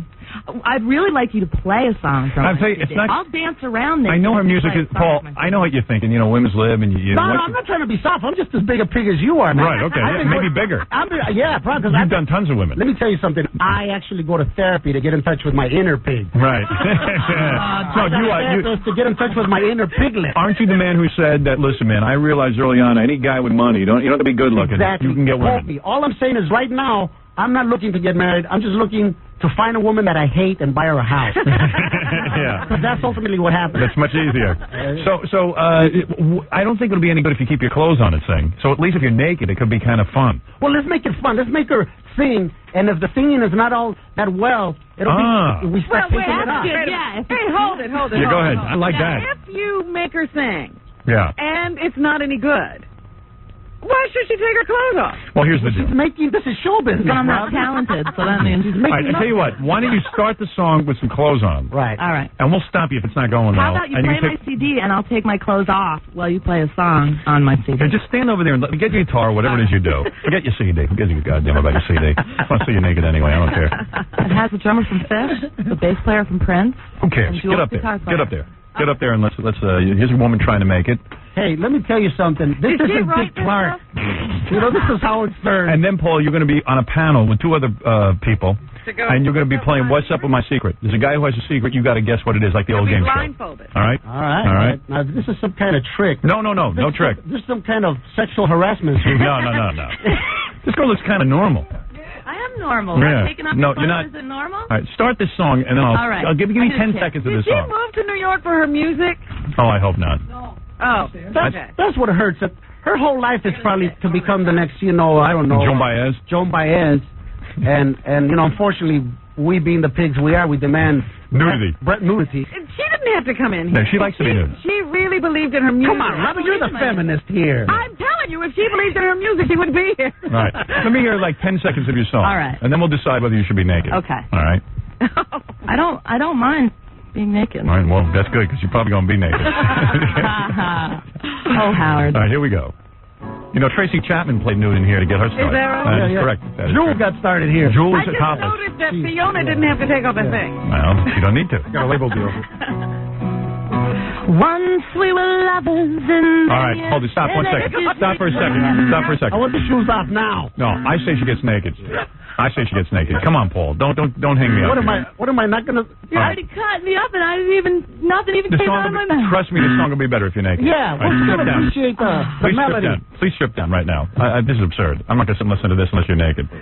I'm sorry. What did I tell you? If you started off this way, you'll never see it. We'll never go against you again, Robin. We'll Take off never your go clothes. against your All right. feminine All right, go ahead. intuition. All right, you're standing up now. What do you got on, a jacket? Baba Booey, listen, do me a favor. Turn up the air conditioning. Because I like them nice and stiff. All right. You're If I taking get up... naked I want them and hard you enough like to my cut glass song, here. Yes. then you really have to play a song off my Now, what are you wearing, a pea coat of some kind? What is that? Wow. Whoa. Look at the size of you. What a, boy, that was surprising. Sounds better already, isn't it, Howard? I like her song. You are... Scary, hairy armpits. Really? Let me see. Lift up your arms. Oh, no, that's not bad. That's not bad. I have hairy legs, too. That's all right. Now, what are you, a D cup? You're huge. D cup. You really took us by surprise. I'm talking. Good. This is, that. You know, I come from a long line of migrant farm workers. Baby. You're a stripping mother. Oh, God. You're a stripping mother. no. That is sick. We're going straight to hell. Yeah, this is a new love. If there's an umbilical cord there somewhere, I'm out of here. You've got cans like Frank Gifford's girlfriend. It's a gift from God. All right, what is that? Is that dress coming off or what? Is it? Yeah, please. Just take it all off. We want to take a good look at you. I'm not embarrassed. You should be naked when you perform. I'm not embarrassed. That's what's frightening. Yeah. That's what you should be. That's frightening. Why should I be embarrassed? I don't know. The human body is very Don't try to embarrassing. make her Inhibited. self-conscious about her body. The human body is beautiful. You're I like my body. You're 5'9", right? You weigh what? 125. You've Probably a little more. Right. You got B cup. Yeah, I think you do. I think you lied about your weight. My brother lied about my weight. I just had a baby, too, Is your fellas. brother on acid or what? You just had a child. Where is your husband? I don't want to walk My in here husband's dead. That's right. Good. Get naked. Wait a minute. Did you get pregnant knowing your husband was going to die? You didn't go to some bank, did you? What's that? Did you get pregnant knowing your husband was going to die? No. Really? Oh. You sure he's dead or he ran away from home? He died suddenly. You sure? I'm not allowed to make jokes about it. You weigh 125? You weighed 125 in high school. Come here. Take those pants off. Howard, she seems in a pretty good mood for a husband who just died. She doesn't seem even the I think there's some little insurance unhappy. scam here Maybe she somewhere. didn't like him that much. I just don't want to. Maybe you didn't like him that much. What's that? Maybe you didn't like him that much. I liked him a lot. Really? Yeah. Really? All right, well, enough with the sad stuff. Go on. Yeah, could you take off your... now, what are those? What are those? Tight. Can you take your tights off so we can get a good look? Yeah. All right. I'm leaving my shoes on, though, fellas. We don't care that you just had a baby and your husband died. We want to see you naked. We're a sensitive group. You're heartless You screw. guys are the Your name is Rachel? You're going to listen to my song. Yeah, well, if you're naked, you are. We're going to hear the whole song. Play the whole song. It just better not be the rock opera Tommy, because I don't got all day. You know, Howard, this girl could actually become a big, big star and make you get naked one day. She wouldn't want to see that. I know. I might take off my shirt, though, for the song. Let me see. Oh, my God. You are naked. That is South America. You are so naked. I am so naked. Wow. I can't take my bra off, though, because my breasts are too large That's okay. to play guitar. That's all right. I don't want to impede you. I don't want to scare you. Now, you've got a big gut. Go ahead. All right, you got a nice belly. I'm naked. I weigh more than 125, and now I'm going to play my song. All right. How old is the baby? The baby's inside the guitar. My daughter's the baby's inside the guitar? It's Jose Jimenez. Is the baby inside the guitar? All right, let me hear this song. This is a naked Rachel. Naked Rachel Brown. Okay. What's the band name? My new CD is called Spirit Won't Fall Down. And it has such various cast members as John Fishman, the drummer from Fish, Rhonda Smith. I said you could play. I don't want to hear your history. All right, I go have all ahead. this static in my headphones. That's all right. That's because they're wireless. Okay. All right, go ahead. Just stick those on and let's hear this song. She's totally nude. Paul Rodriguez is here. You know, he's got friends at record companies. He can help. Yeah, oh yeah, I got my own label I wish you'd now. play my CD because it's so much more rock oriented. But I'll give you the unplugged naked. Give me version. unplugged. Give me unplugged. What is the name of the song? The name of the song is called Bayou. And what is that about? That's about guys that went by her. They went right by. They drove right by when they saw her. Hey, I'm a comic. What do That's right, you it's want funny. me to do? What do you want me to do? What do you You want be to do? serious? What do you want me to be? Politically correct? Yeah. All right, go ahead. All right. All right, here she is, Rachel, naked and singing. Bayou. Right by you. Once we were lovers and then you said let's just be friends, and now I'm feeling I don't know where does friendship start and love end. Where does love end? Thought you could read me like some big open book, but your book has some chapters that have been overlooked. Overlooked by you, darling, by you. By you,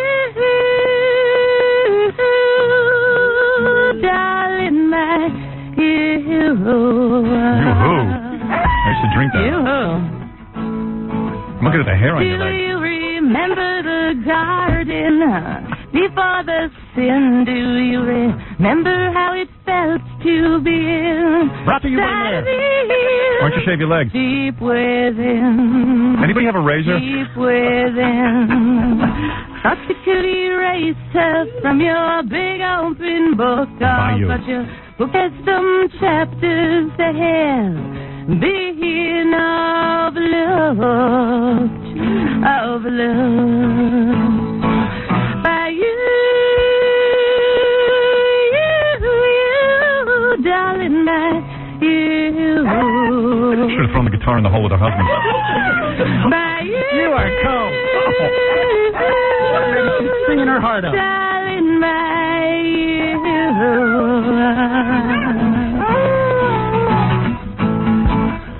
If you walk on your hands naked, I'll play a CD.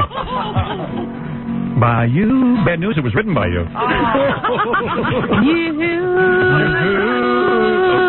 Not over. I can't even go. I was born on the bayou. Beautiful. Hey, I loved it. You didn't like it. You cut me up through the whole song, and I took my clothes off for you. You didn't keep your part of the deal, Howard. I did. Why didn't you shave your legs? Play my CD, because it's natural not to, just like being naked. Let's play a little of the CD. Please, all right. Please play the first song on the CD. Please. She doesn't shave. This is hard to do.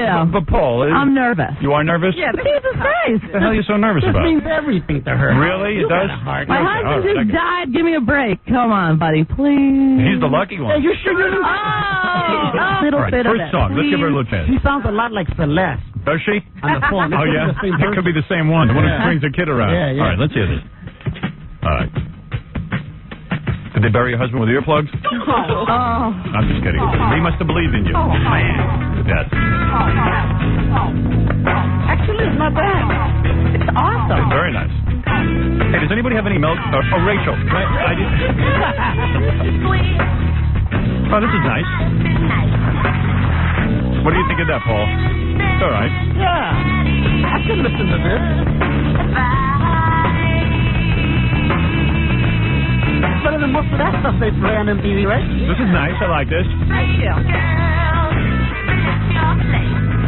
It's kind of like a talented Cyndi Lauper. There you go.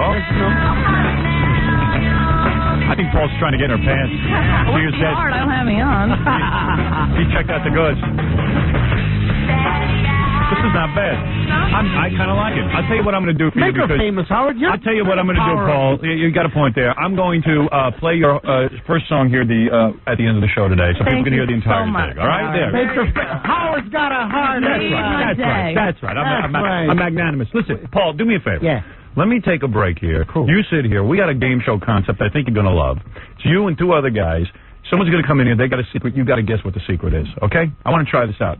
All right. I swear there's no setup. First time ever. It's really legitimate. Okay. Be blindfolded. Paul also has a new comedy CD out, Cheese and Macaroni. We'll let you tell a joke. Yeah. Why don't you get but what's in it for you, Robin? See Paul live tomorrow night at the Improv in Phoenix, Arizona. And thanks to Rachel, whose CD is who's currently dressing herself right now. Yeah.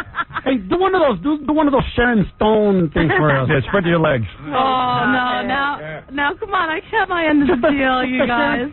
Ignore them. You know what, Howard? Yeah. Don't play her song. I begged for this woman. All I'm asking is just a little Sharon Stone crossing your legs. Yeah. Is that too much? That's not too much. Here we go. Crossing my legs? Go ahead, cross them and uncross them. Oh, Yes. Pete, you. Oh, man. Hey, Whoa. I did. What about some dudes? All right. We're going to take a break. We're going to try this game with the great Paul Rodriguez right after these words. Hi, everybody out there, I love you. You know my name is Jim Henry. Howard Stern is beautiful. I don't know him, but I've seen him on TV, and he's a pretty nice guy. Okay? I don't tell everybody where they're coming from, man. He knows what's going on. He's putting you straight. Listen to him. Howard Dean is beautiful. I love you. Peace and love, my brothers. I love you, Howard. Stan, I love you.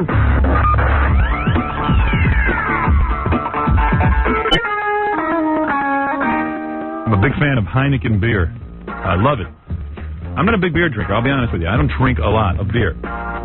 You drink beer, Paul? Yes. You do? I do. Heineken was the first beer I ever had. It is made the same way since I don't even remember. 18-something. 83. Right. 1883. I was in the Air Force. I was in Holland. They make it there. They got the Red Stars. Good stuff. You were there when they first invented it. You're amazing. Whatever. Just to be on your show, yeah. Here's the thing. Heineken is so good, and people say to me all the time, what does the Red Star mean? The Heineken Red Star. You ever notice the Red Star in the bottle? Yeah, it's not communism. No, it's not. It means authenticity.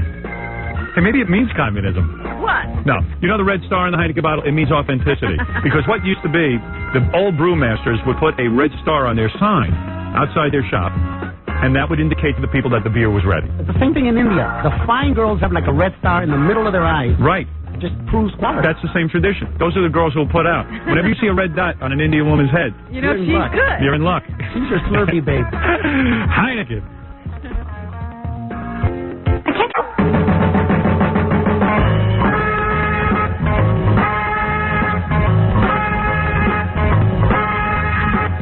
What is this?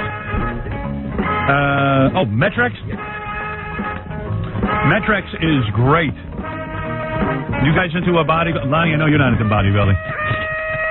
I'll tell everyone who's here. We're going to play a game in a minute. Richard Johnson. You look like a lineup going. I know everybody's going to pick me out. I know. Wait a second. This guy looks like Jeremy, the porno guy. What's his name? Ron Turner. Yeah, right, Jeremy over here. This guy looks like something out of the Brady Bunch. Yeah, and you. Yeah. Paul, what about Metrex? Do you know what this stuff is? No. For guys who are on the run like you, sometimes you gain weight because you don't have the right nutritious meal to eat, so you just grab some junk food. Metrex is a bar, but it is proper nutrition. It is really healthy stuff. All in one bar. You get all your protein, all your carbohydrates, and the proper amount of fat. Let me ask you, Howard, does it have balance nutrition? That's Yes, right. That's yes. what we're talking about. Balance. With a Heineken. What is that with a Heineken? Yeah, no, I don't think so. Richard, you're a troublemaker. Richard, you're going to blow a sponsor. Yeah, you're going to mess everything up. You're confusing all the commercials. Metrex. I love the peanut butter cookie dough. I love the chocolate chip cookie dough. I love the fudge brownie extreme vanilla. Metrex is engineered nutrition that helps you get in the best shape of your life. Buy it today. Metrex. Maybe 2, 3. Hey, Rock. Any other voice phrases you'd like to teach our 5-year-old? We're back. It's a good show. That's a damn good show. We're back. I tell you what, man. Them dang old New York boys. It's a show about nothing. It's the Howard Stern Show. Robin, you know early on, what is my game show getup? I'm dressing like Alex Trebek. Hey, Robin, you know nobody loves game shows more than me. I wanted to be a game show host. That was my desire in life. Of course, I was relegated to this. But you were a game show host. You did the dating game. The newlywed game. The newlywed game. Yeah. Was that torture or what? It was, because people like old folks from the South were writing letters going, "You big bastard! What did you do with Bob Eubanks?" Yeah, right. Like I took his job. Like I walked You sick bastard! Where's Bob Eubanks? I thought I was getting the most hateful mail. Really? They didn't like the idea of a Spanish American. They didn't like Spanish American. They didn't like the spick bastard. All right, so let's try this game. Maybe you're a better contestant than you are a host, okay? Paul Rodriguez is here. His new comedy CD, Cheese and Macaroni, in the stores. He's going to be October 12th at the Paramount in Austin, Texas. I've got Richard Johnson here, who writes the great column in the New York Post, Page 6. He gets all the good stuff on people. All the dirt. Paul, you do anything wrong, this guy will have it the next day. I wish. I've been trying to get some print. You know, I've had oral sex with a chicken. I've done things to get on your column. I can't get on your column. Richard, you always have all the big stories, right? Like today, what's the big story in the Page 6? This is a very good question. I haven't seen the paper yet today. No, so you didn't You even... don't know what you wrote? Did you even write it? Not prepared. There's a guy who's having way too good a life. His wife's a little piece of ass, too. I've met her at some parties. She's not prepared. She's pretty wild. You should have all the trash. You know, who's doing what? Yeah. We must have a paper here. Of course. Well, how come you didn't know? How did Marv Albert get away with this stuff for years, and a guy like you never knew? He was paying him off. You know, actually, I did the first story when he split with his wife, Benita. Benita, yeah. And actually, he called up and thanked me. I guess he felt that we handled it tastefully, and I mean, it was. Marv's a wacky. I didn't know why he wasn't Benita. Marv is a wacky guy because even after he always thanks the press, no matter how bad they treat him. Like even after I saw him. But you know what? Richard is making a point. See, there must be more bad stuff. He's thanking him for not finding the other stuff. Right. Oh, you think that's it, huh? Yeah, I wonder why he called. Yeah, you didn't write about the donkey I was with. Thank you. Spokesman for Polygroup. Yes. I've always wanted to ask you this, Richard, and I hope I'm not prying. Why is page 6 on page 8 of the newspaper? It's not that interesting. I think that what happens is now you get a package of stories. You want to keep all them together. When something like Marv happens, takes up 10 pages. 5 pages isn't enough. Yeah. Right. The readers need 10 pages at least. Our next panelist, who to me is the greatest guy on the whole goddamn planet. This is your hero. I love this guy. I would do anything for this guy. If he asked me tomorrow to jump off a bridge for him, I would do it. One of your children.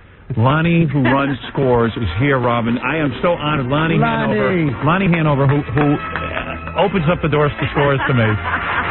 You are really, what a great guy. What a club this guy runs. Really? You ever been there? No, I haven't been there. I've never been to That's Scores. why I haven't gotten on page 6. Really? Really? You got to get over there. I got to go on, yeah. I could tell, it's good, right? Howard? No, it's so good, yeah. Did Lonnie ever see Princess Di's ex-boyfriend hanging around there? Because we read in the paper he was there all the time. Yeah, Dodi Al-Fayed. Was he at Scores all the time? Well, first I have to say to Richard, I'm sorry we never called you about that, but he was just a regular customer. Right. I mean, what's a regular? What do you mean? How often Someone was who he? lives in the back room there. Someone's got a couch there. That's regular. That would be me. Yeah. Yeah. Not unusual for a billionaire to come in with 10 security people and rent out an entire champagne room for the evening. Uh-huh. And for them, $20,000 or $30,000. It's not unusual. And $1 bills. Wow. You know, I was at a topless bar in Vancouver. Yeah. Yeah, they're known for their topless bars. Asian. Yeah. Oh, You dig that, huh? No, I had the biggest breast in the bar. What do you go for mostly? White chicks? What do you go for? Hey! Well, hey. It's a joke, Howard. Yeah, right, okay. That's all over. You should see the paper cut. What do you go for? White chicks, black chicks, Hispanic chicks? What's your thing? My theory is this. Yeah. Latinos come in all colors. We're black, we're white, we're brown. Hell, the president of Peru is Japanese. What does that say about Hispanics? Yeah, but what do you... We'll sleep with anything. Anyone. Yeah. Why did Princess Di never come to Scores with Dodi Al-Fayed? Did he ever try to bring her in there? Was there a secret rendezvous there? No, as far as I know, she was never in, although we've been getting a lot of women celebrities, which we're grateful to also. Really? Well, there be more, right? Who would be the women celebrities? Well, Go ahead, name drop. Go ahead. Why not? Richard, you know this too, I think. Demi Moore was in there a lot. Yeah. Who else? Before striptease. We think that Howard has made it cool to go to Scores, so we're getting more and more women. Salt and Pepper. Oh, Salt and Pepper. They came by themselves. I like the big fat Salt and Pepper. I like that. Oh, I like that. That's for me. I can handle her. Juliette Lewis, the actress who we think is really Oh, hot. she's a little pig. I love her. And I mean that in the most sincere, complimentary way. Best way. Oh, I would love to do stuff to her. I love that. I thought Christy McNichols was your thing. Oh, no. That's not my thing. I can't handle that. I don't think she wants a man. All right, listen. No, right? Am I right?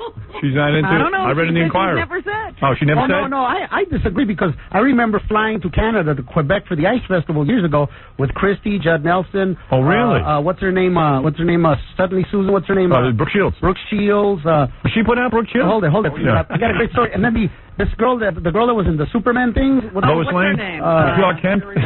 Terry Hatcher. No, that's the original. Oh, Margot Kidder. Margot Kidder, a whole plane of celebs, right? Right. Going over there, and I remember she had a waiter. Really? Yeah. But she goes for guys. Yes, she does. There you go. Well, now we've got next. I hope you're listening, Christy. I'm trying to stick up for you, baby. And Juliette Lewis, every opening screams, film me, as far as I'm concerned, I think. All right, anyway, listen, the reason I called you here, I want to try a new concept for a game show. I'm going to ask you to wear your blindfolds. You guys are three bright guys. Put them on. We're bringing in a guest. Yeah, don't look, because, okay, the guy's going to come in. He has a secret. I will tell you this. He happens to be a stand-up comic. He's just starting out. He's going to do a little bit of his act. You can ask him a couple of questions until you get a no answer. And then you'll try and guess the secret. Fair enough?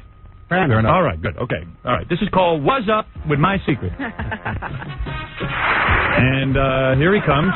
All right. All right, go ahead. Do a little bit of your act for the guys. Well, I'd first like to say, I was just downstairs at the payphone, and I seen this book they got called The White Pages. Right. What's up with that? Whole book full of white folks' phone numbers. Right. You know what I'm saying? Yeah. And it's like, even the little Japanese folks had their own phone book to themselves. Right. You know what that's called? What's the Yellow Pages. Yellow Yeah. Pages. So the white folks got the white pages, and the yellow folks got the yellow pages. How come they ain't got no black pages? Right. What's up with that? Right. They ain't got no black pages. Oh, I'm going to tell you how come. The brothers out there listen know exactly why. Because all the black folks are disconnected. That's how it goes. Now, it's cool. I'm going to tell y'all what I'm going to bet. I'm going to write me the first black pages. Book won't even have phone numbers in it. Just location where a brother hang out. You look up Darnell, the book say, hangs out on the corner, 125th and Broadway. You're right. That's the first black pages. There you go. Well, you know, it's good to be here. First off, I got to say, I am sick and tired of you white folks. Why? Because y'all be tripping. Why? Tripping like Scotty Pippen. I just spent the whole summer chilling out at the Hamptons. Right. You. You? Where's the Hamptons? You know, Lionel Hampton's house. No, I hear you, brother. Right. You watching some movies? Yeah. I seen this movie I loved the other day called The Texas Chainsaw Massacre. You like that one? I love that film. Mm-hmm. It's a delightful tale about a family down in Texas that go around chopping up white folks. I love this movie. I give this film 4 stars because it got 4 dead white folks in it. That's an inspiring movie right there. Right. It makes me want to go out and chop up some white folks. All right, listen to me, my brother. What's up? All right, now there's 3 contestants here. I'm going to go to Paul Rodriguez, who's a professional comedian. He's going to ask you a couple of questions. He's going to try and figure out what's your secret. Paul Rodriguez, go ahead. What is the secret, boss? Are you live? Am I live? Are you here in the studio? Hell yeah, I'm here representing. What kind of question is that? All right, that is a yes answer. You can Keep continue. going. Okay, are you black? How black I gotta be? I ain't no clown trying to be brown. You got to ask him a yes or no question. That is a yes or no. Are you black? Oh, it is. You got to get your contestant. Well, you better answer. Are you a black man? Answer the question. Well, answer the question. The answer. Don't be raising your voice at me, fool. I'm busting cap your ass right now. Hey, Paul got it, I guess. That's the secret. The guy's a white guy. There you go. I tell you something. Nobody else got the point. I know. I should have started with Paul. You know we all why? knew it. Lonnie, you knew that too? Not a black. Richard, did you know it? I knew it immediately. Really? Oh yeah, well, you know what it is, Howard? Is this? Wait a second. First of all, I heard this guy's tape, and I said, Did you really? I heard him on tape, No, and I never thought he was a white guy. I grew up in Compton, in South Central. I grew up in a black neighborhood too. Howard, but I never heard his tape. I was told that he First of all, black. Right. And when he started his tape, he sounded too much like Chris Rock. I said to myself, That's exactly like Chris Rock. No, he sounds like a white guy. No. He could be a black guy. Howard, he sounded blacker on that tape. He really sounded. Neil Feinberg. This is Neil Feinberg. He is black. Neil Feinberg, you go into clubs and you do this. Now, do you get in trouble with black people? Actually, the black people like it sometimes more than the white people. Right, white people don't like it. Yeah, the black people are like, he's so crazy. The white people get politically correct, and they tend to up and look at the black people to see if they have permission to laugh. Right. So how long have you been doing this act? I've been doing it about a year. I think it's funny. Yeah. Well, thank you. You know what? Why don't you come on my show in a couple of weeks and try being a Chinese guy? Maybe that'll work out for you. I don't know. Trying to be blacker. No, I mean, because he wasn't being very, very black this morning. Really? Well, Neil Feinberg, you can order his cassette of comedy or his collection of short films for Black only like me. $9.95 by calling 1-888-STANKHO.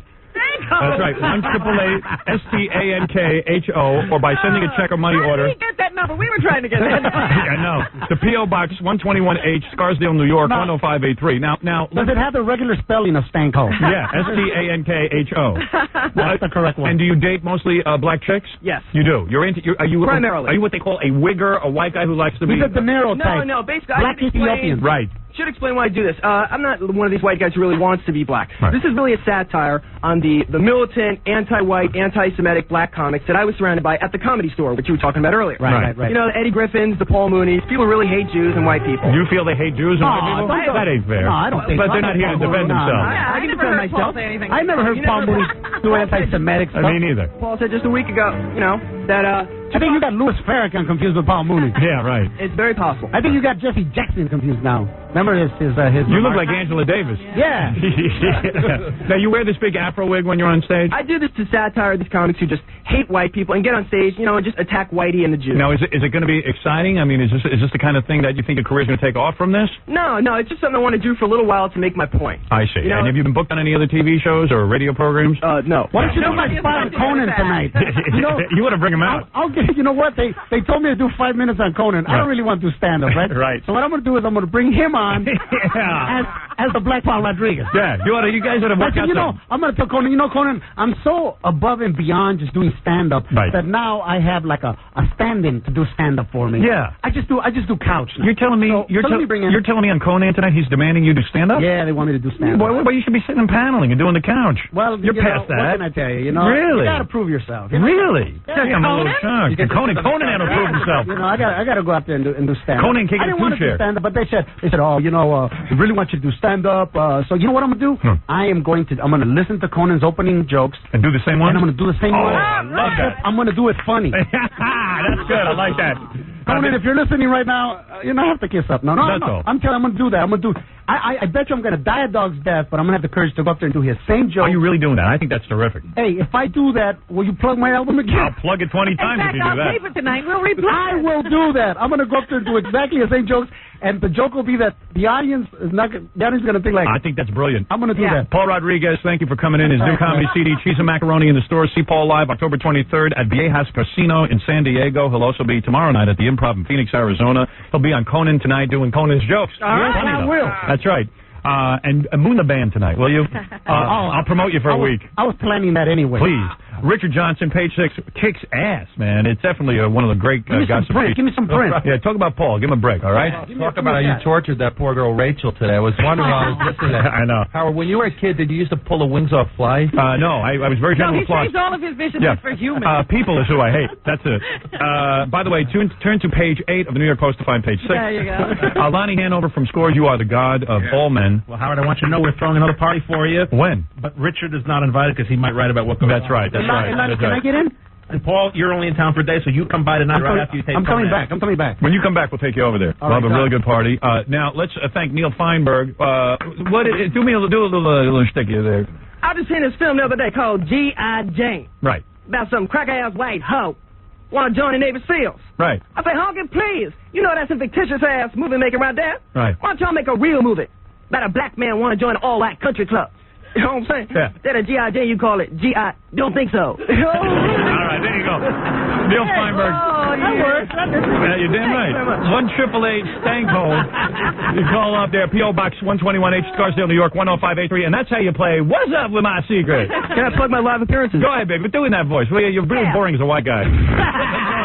Yeah. This Saturday night, I'm going to be all up in the Gotham Comedy Club in New York City. Wow. And the number there's 212-367-9000. And then on Sunday night, I'm going to be all up in the Boston Comedy Club. And that's down in Greenwich Village, where all the white folks hang out. In real life, adult Jew, but man, he makes a hell of a black guy. And there it is. What's up with my secret? What's up, baby?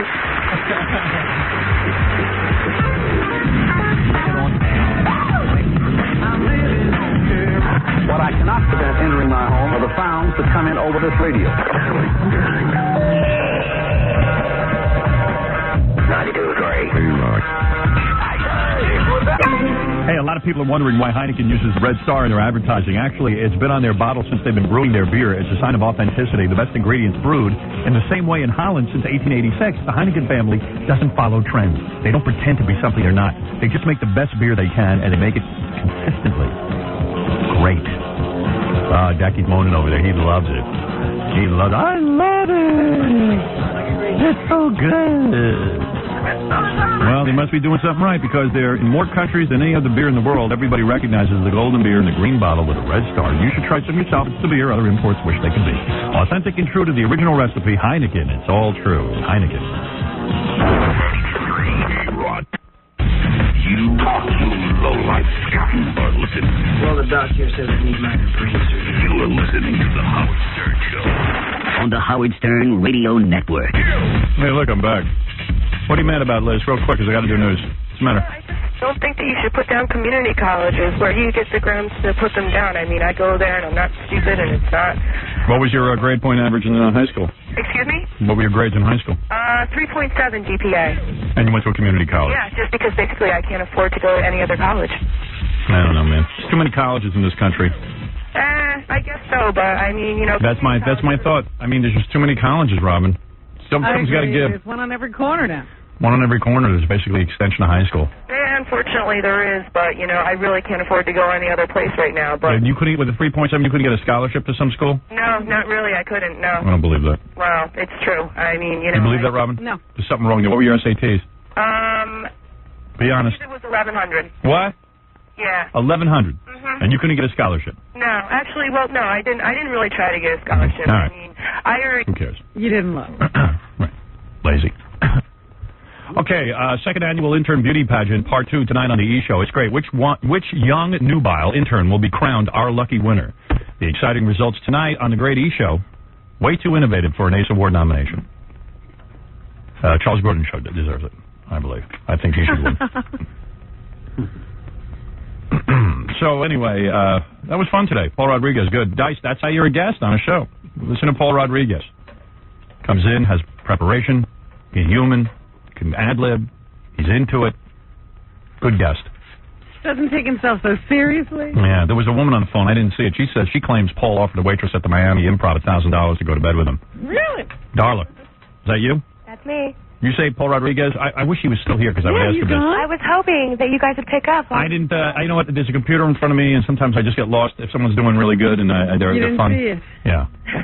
Well, he did. Were you the girl? No, I wasn't the girl, but she's a friend of mine, and she was pretty insulted, and even said that the guy Why? seemed pretty nice.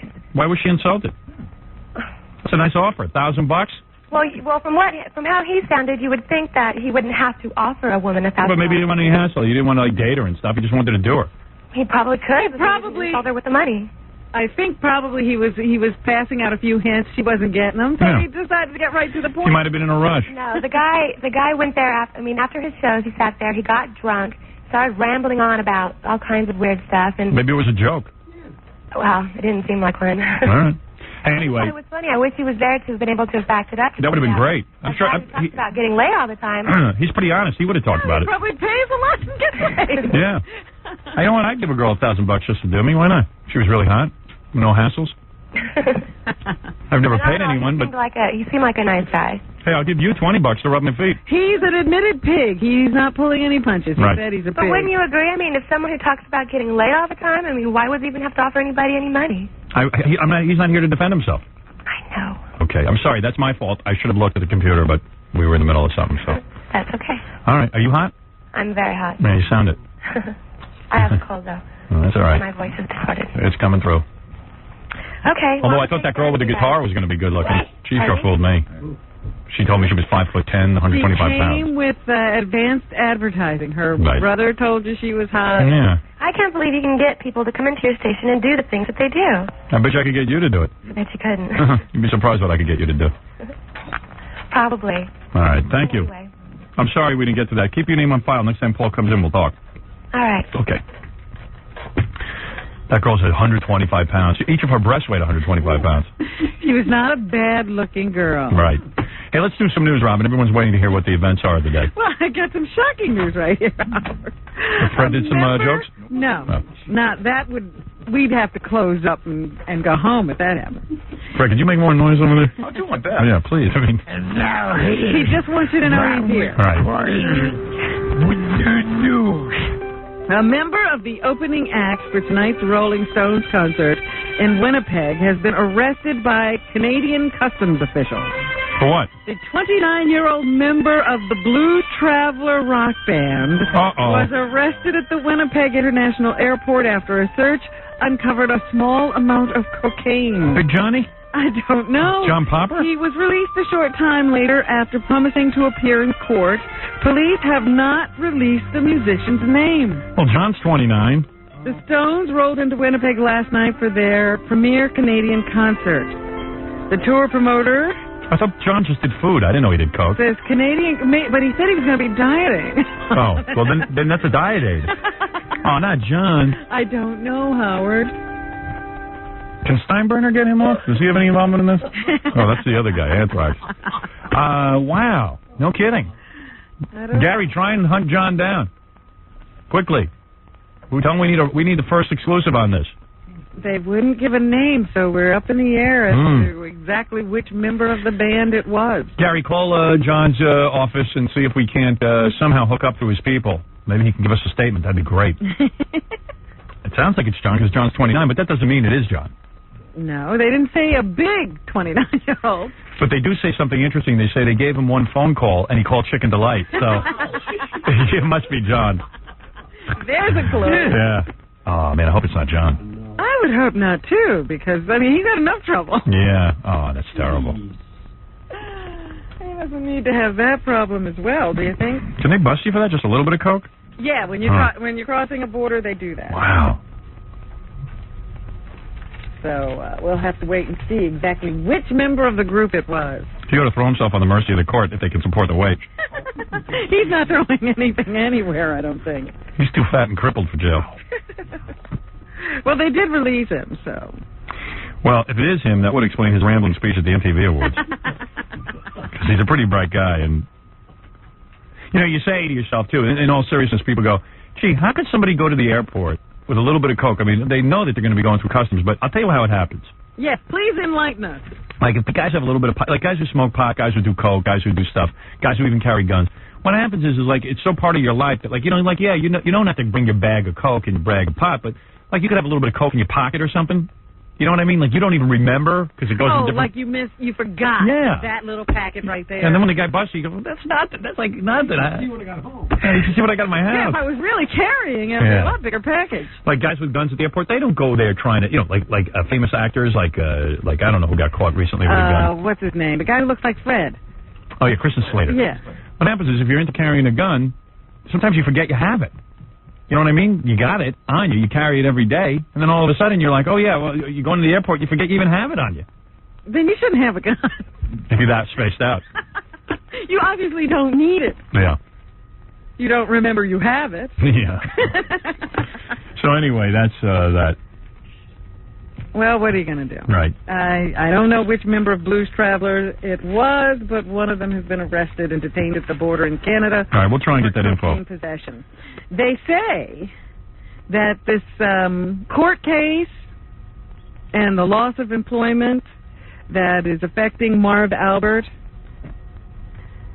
will cost him about $5 million. How do you figure that? And legal fees and the loss of income. You know, here's the crime. Who do you know? I don't know how long this lawyer worked on the case, Roy Black. Where does he come off on $1.5 million legal fee? 1.25. You're exaggerating. Who do you know gets 1.25? I mean, honest to God. Like, we make good living. We'll get a 1.25 for a month. I mean, you hire a lawyer, 1.25 for a simple case like that? Obviously, he didn't do a very good job. Yeah, I mean, can't you get a discount for the fact that you're... What is a good one called? Oh, my God. One who can get you off. 1.25. I mean, how do they figure the hours to come up with 1.25? Well, you know, even when they get on the phone. Oh, my God. That meter is ticking. It is such, the criminal system, in order to get, like, good representation, you got to pay $1.25 million for a case that's not even, a misdemeanor? No, this was a felony. Was it? Yeah. Jesus. Gee whiz. This is insane. And of course you want the best lawyer. I mean, you want the best lawyer money can buy. You tell me the best lawyer costs $1.25 million? Yes. Who's going to pay that? They're going to put the lawyer in jail for robbery. This is a good incentive not to get in trouble, too. You're not kidding. You look at the legal fees for defending yourself. I want to use the F word.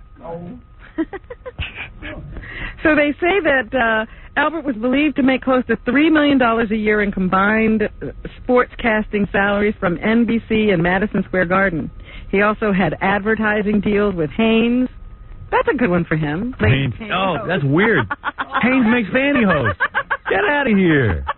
Marv Albert had a deal with Hanes? Yes. No. Yes. Did you, Marv? Yes. Hanes and Rolaids, two things he could use. Right. And hair clip for men, I mean. And assorted income from bit movie and voiceover roles. So right. He had a lot of income coming in. Then there are the legal fees that could top $1.25 million, according to estimates by top criminal lawyers. Wow, that's Haynes. That's funny. Ooh. And then, of course, there were the spin doctors. He had to hire publicists. Those guys? And all kinds of people like that to work on his damaged image. Yeah, I read that guy Howard Rubenstein. Yeah. He's supposed to be a big hotshot public relations guy who gets people, who are in trouble, getting good press. They were listening to how much he gets. $15,000 to $25,000 a month. Jesus. $15,000 to $25,000 a month. Who is worth $15,000 to $25,000 a month? A PR guy, a guy who gets you some articles in a newspaper. What a load. Pretty funny. Dan Clores, the guy we work with, is quoted in the paper saying, well, at least he didn't kill anybody. Right. He won't be that hard to rehabilitate. Dan would like $15,000 to $25,000 a month. And private investigators, they say, got at least $100,000. These are all guesses. People who do this stuff for a living are estimating what it might have cost. They do it for a lot less for other people. Because how many people can afford that kind of money? Absolutely. Nobody could get anything if this would have taken. So why does Marv Albert have to pay all that money and other people don't? I don't know. It's weird. Weird.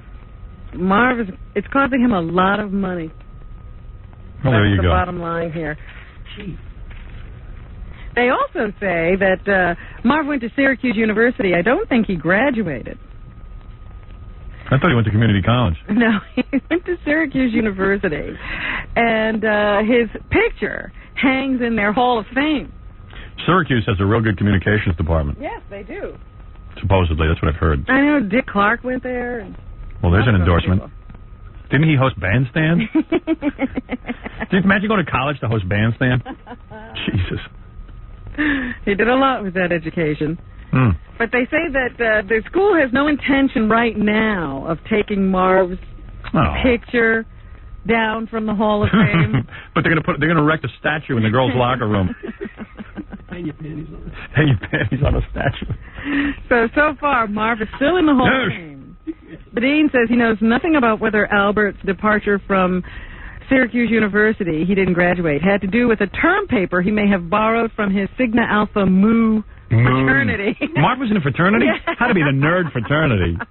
I thought cool guys only get into fraternities. Well, somehow he slipped by. He must have been the life of the party in college. Yes. Yes. Always said those fraternity guys seem a little, all that hazing stuff. Seems a little gay, don't it? Can be a little gay, don't you think? Yesterday, all my troubles seemed so far away. Yes, yes. Now it looks as though they're here to stay. Yes. Oh, I believe in yesterday. All right, enough of that. So anyway, Marv is still in the Hall of Fame. He's not been taken out yet. Now $1.25 million I have to pay to my lawyers. Yesterday. And Howard Rubenstein. I believe I had a lot more money yesterday. Can we find Marv in that West Side penthouse and get an interview? We got to get a hold of him. I almost had an exclusive with a woman. Oh, maybe I'll try her number again. All right. Let me see if I still have it. I think Gary took it away. Yeah, hey, Gary, if you got that number, I'll try it again. But no one seems to be picking up. At least earlier they weren't. Yeah, maybe they're all awake now. Yes. Yesterday. Suddenly, I'm not half the man I used to be. There's a bra strap hanging over me. Oh, yesterday came suddenly. All right, here we go. All right, I have the number for the woman. I can't dial the number on the air, obviously. I got to get permission. Yeah. So let me see if I can handle this. Okay, let me see if I remember how to do it. Boom.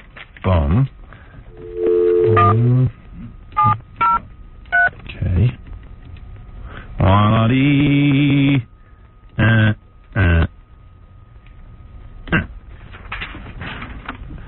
If I can hear anything.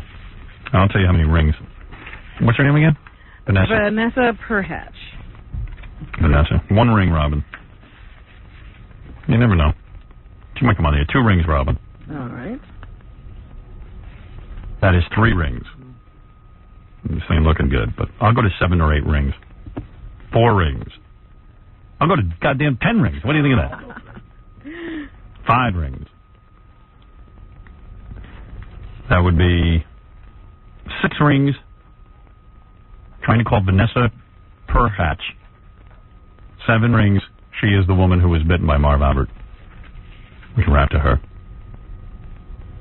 Yeah, this is nobody's picking up. Not you can hear. All right. That it's just ringing and ringing here. There it is. More rings than Gary's bathtub. Robin. And still no answer. All right, so we'll move along. Okay.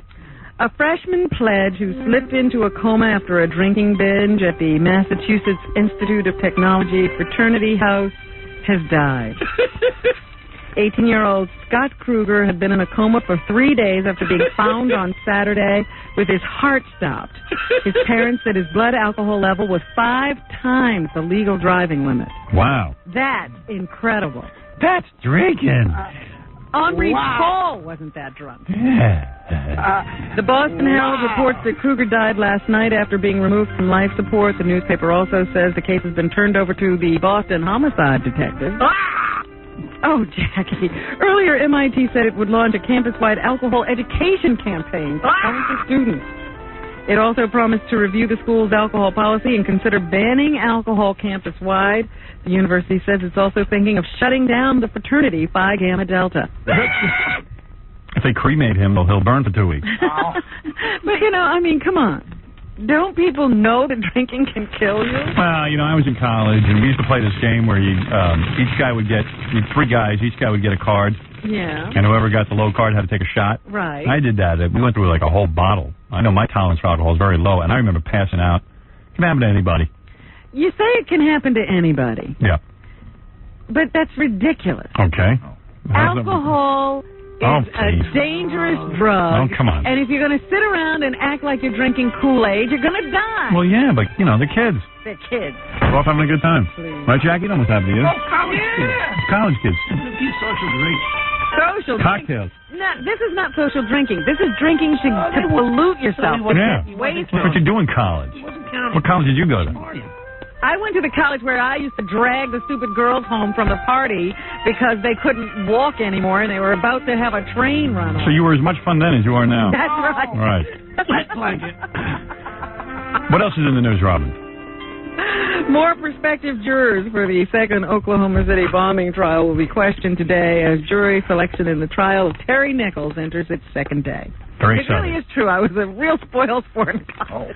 I can just And then picture I you. told the girls, that's it. I'm tired of dragging you home. Now you're going to just have whatever happen. All right. Go ahead. What is this Terry Nichols trial? Yes. Yesterday, defense attorneys sought to distance Nichols from co-defendant Timothy McVeigh. They repeatedly asked potential jurors if they could differentiate between primary and secondary responsibility for a crime. Nichols faces murder, conspiracy, and weapons-related counts. McVeigh was convicted of the same charges and sentenced to die earlier this year. Prosecutors say Nichols helped plan the bombing, but he wasn't actually there. The defense is expected to argue that Nichols did not know about it in advance. I'm thinking about that naked chick today. Oof. Hey, would you do her? I guess I'd do her. She was carrying a little extra. Police. I probably To do. you. I'd probably do her. Sure. It's a sad thing She was with a me. hefty bag. You know what is funny? I walked out of here after she sang her song, Yeah. and I was singing that Bayou line. Oof. And I said to Ganji, You need a vacation. who is no looker. Right. I said to Ganji, oh, you have to tell Rachel that I'm singing her song to myself as I walk down the hall. Yeah. And he says, well, you have to tell her I'm vomiting. No. Oh, Yeah, he'd be lucky to get her. But look at him. He's got some nerve. Got a belly twice the size of hers. To see him naked. But you all think nothing of it. You all criticize. We're guys. I do her. I said I would. I have no shame. I'd do anybody. At this point. Yeah. Go ahead, Robin. Republican Lieutenant Governor Betsy McCoy Ross is a real problem. And now she's decided to join the Democratic Party. She's already been thrown off the re-election ticket when Governor Pataki runs for re-election to office, whenever that is. And she's not any longer invited to Republican functions or given any specific duties, I guess, in the governor's administration. So she's become so disgruntled that now she's thinking of leaping to the Democratic Party. For the rest of the country, this is just New York politics. Yes. She confirmed last night with the New York Times, saying she did a lot of soul searching to reach her decision. She says that she had to choose what she thought was right instead of what Republican leaders expected her to do. Good. All right, Sid. Tell her to get lost. So I think she thinks that this will be a way to run for some statewide office very quickly, since she's persona non grata among Republicans. But the Democrats are saying it won't be that easy either. Right. No one wants her. The search for a missing 11-year-old New Jersey boy may have ended. An autopsy is scheduled this morning to determine the identity of a body found late last night in Jackson Township, New Jersey, in the central part of the state. This is so sad, man. The body is that of a male between the ages of 10 and 13. Authorities aren't confirming whether the body is that of Edward Werner, who has been missing since Saturday afternoon. He was last seen selling holiday candy and wrapping paper door-to-door for a school fundraiser. Never let your kids go door-to-door trick-or-treating unless you're with them. Isn't it horrible that you can't do this stuff anymore? Welcome to the real world. I mean, you don't send your kids door-to-door anywhere. That's what made me so sad when I heard the story. I said, children can't even go out of the house alone. I think they were saying in the paper this kid was at, like, some shopping mall, and not only was going door-to-door, but he was at the shopping mall selling some, junk for some fundraiser. And two guys ran off with him, but they've got the license plate of the car. So these scoundrels might get caught. Usually they don't. He was believed to be carrying $200 in cash from his sale, so it's probably a simple robbery. But a lot of child abductions going on. The discovery of the body came just hours after more than 100 township residents attended a tearful prayer vigil for the little boy. French police are trying the license plate, they don't have the full one, but it was one of those vanity plates. It said Jokeman. Oh, no. And with a Volvo? Yeah, a green Volvo. No. Get in. French police are trying to... Does he still have that Jokeman license plate? Yes, he does. Not since 86. Oh, you do have one. Yeah, in my basement. I used to ride around with Jokeman license plates. I'm Jokeman. I could have sworn the other day I saw one on a car. You did. She's right. You are right. Why don't you go save somebody? French police are trying to reconstruct the accident that killed Princess Diana and two others. Last night they hauled her mangled Mercedes back into the Paris tunnel where the crash occurred. Right. The car was placed in 3 different locations inside the tunnel to simulate its trajectory at the time of the accident. They say there was a car in front of Lady Di's car, and the license plate was Jokeman. In an effort to keep onlookers and journalists away, police closed off sidewalks near the tunnel, parked large trucks to block the view, and even searched nearby bushes to make sure no one was watching. After 5.5 hours, the tunnel was reopened to traffic. When a guy has a Jokeman license plate, it's like, look at me, Jokeman. Look at me, I'm somebody. I liked it when I had it. Just goes to show you. Dick pigs. Ooh. Jokeman. Man.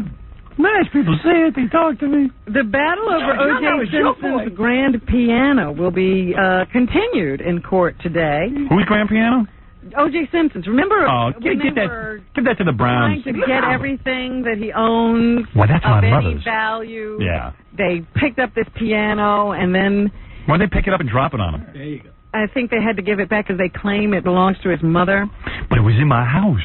The $20,000 instrument sat in Simpson's mansion for at least a dozen years, but he says he gave it to his mother the day he bought it. Yeah, then why is it in your house for 20 years? Why'd you keep it if you gave it to her? Take it away, give it to the Browns. Simpson's lawyers say that means the piano should be returned to Simpson by the sheriff's department. Right now, the piano is being held with other Simpson property that may be sold to satisfy part of a multi-million-dollar civil judgment against him. It happens. Judge David Perez has already heard some arguments about the piano, but he agreed to delay making a final decision until he hears more testimony. Put him inside it and burn it. Simpson will not be in court today, but his mother will testify. The O.J. That isn't my piano, it's my mother's. I got away with it, see? New York researchers say they have evidence that giving free condoms to high school students right. does not increase sexual activity. Of course not. You ever try to get inside a high school girl's pants? Their study compares students in New York and Chicago. New York has had a condom distribution program since 1991. Chicago does not.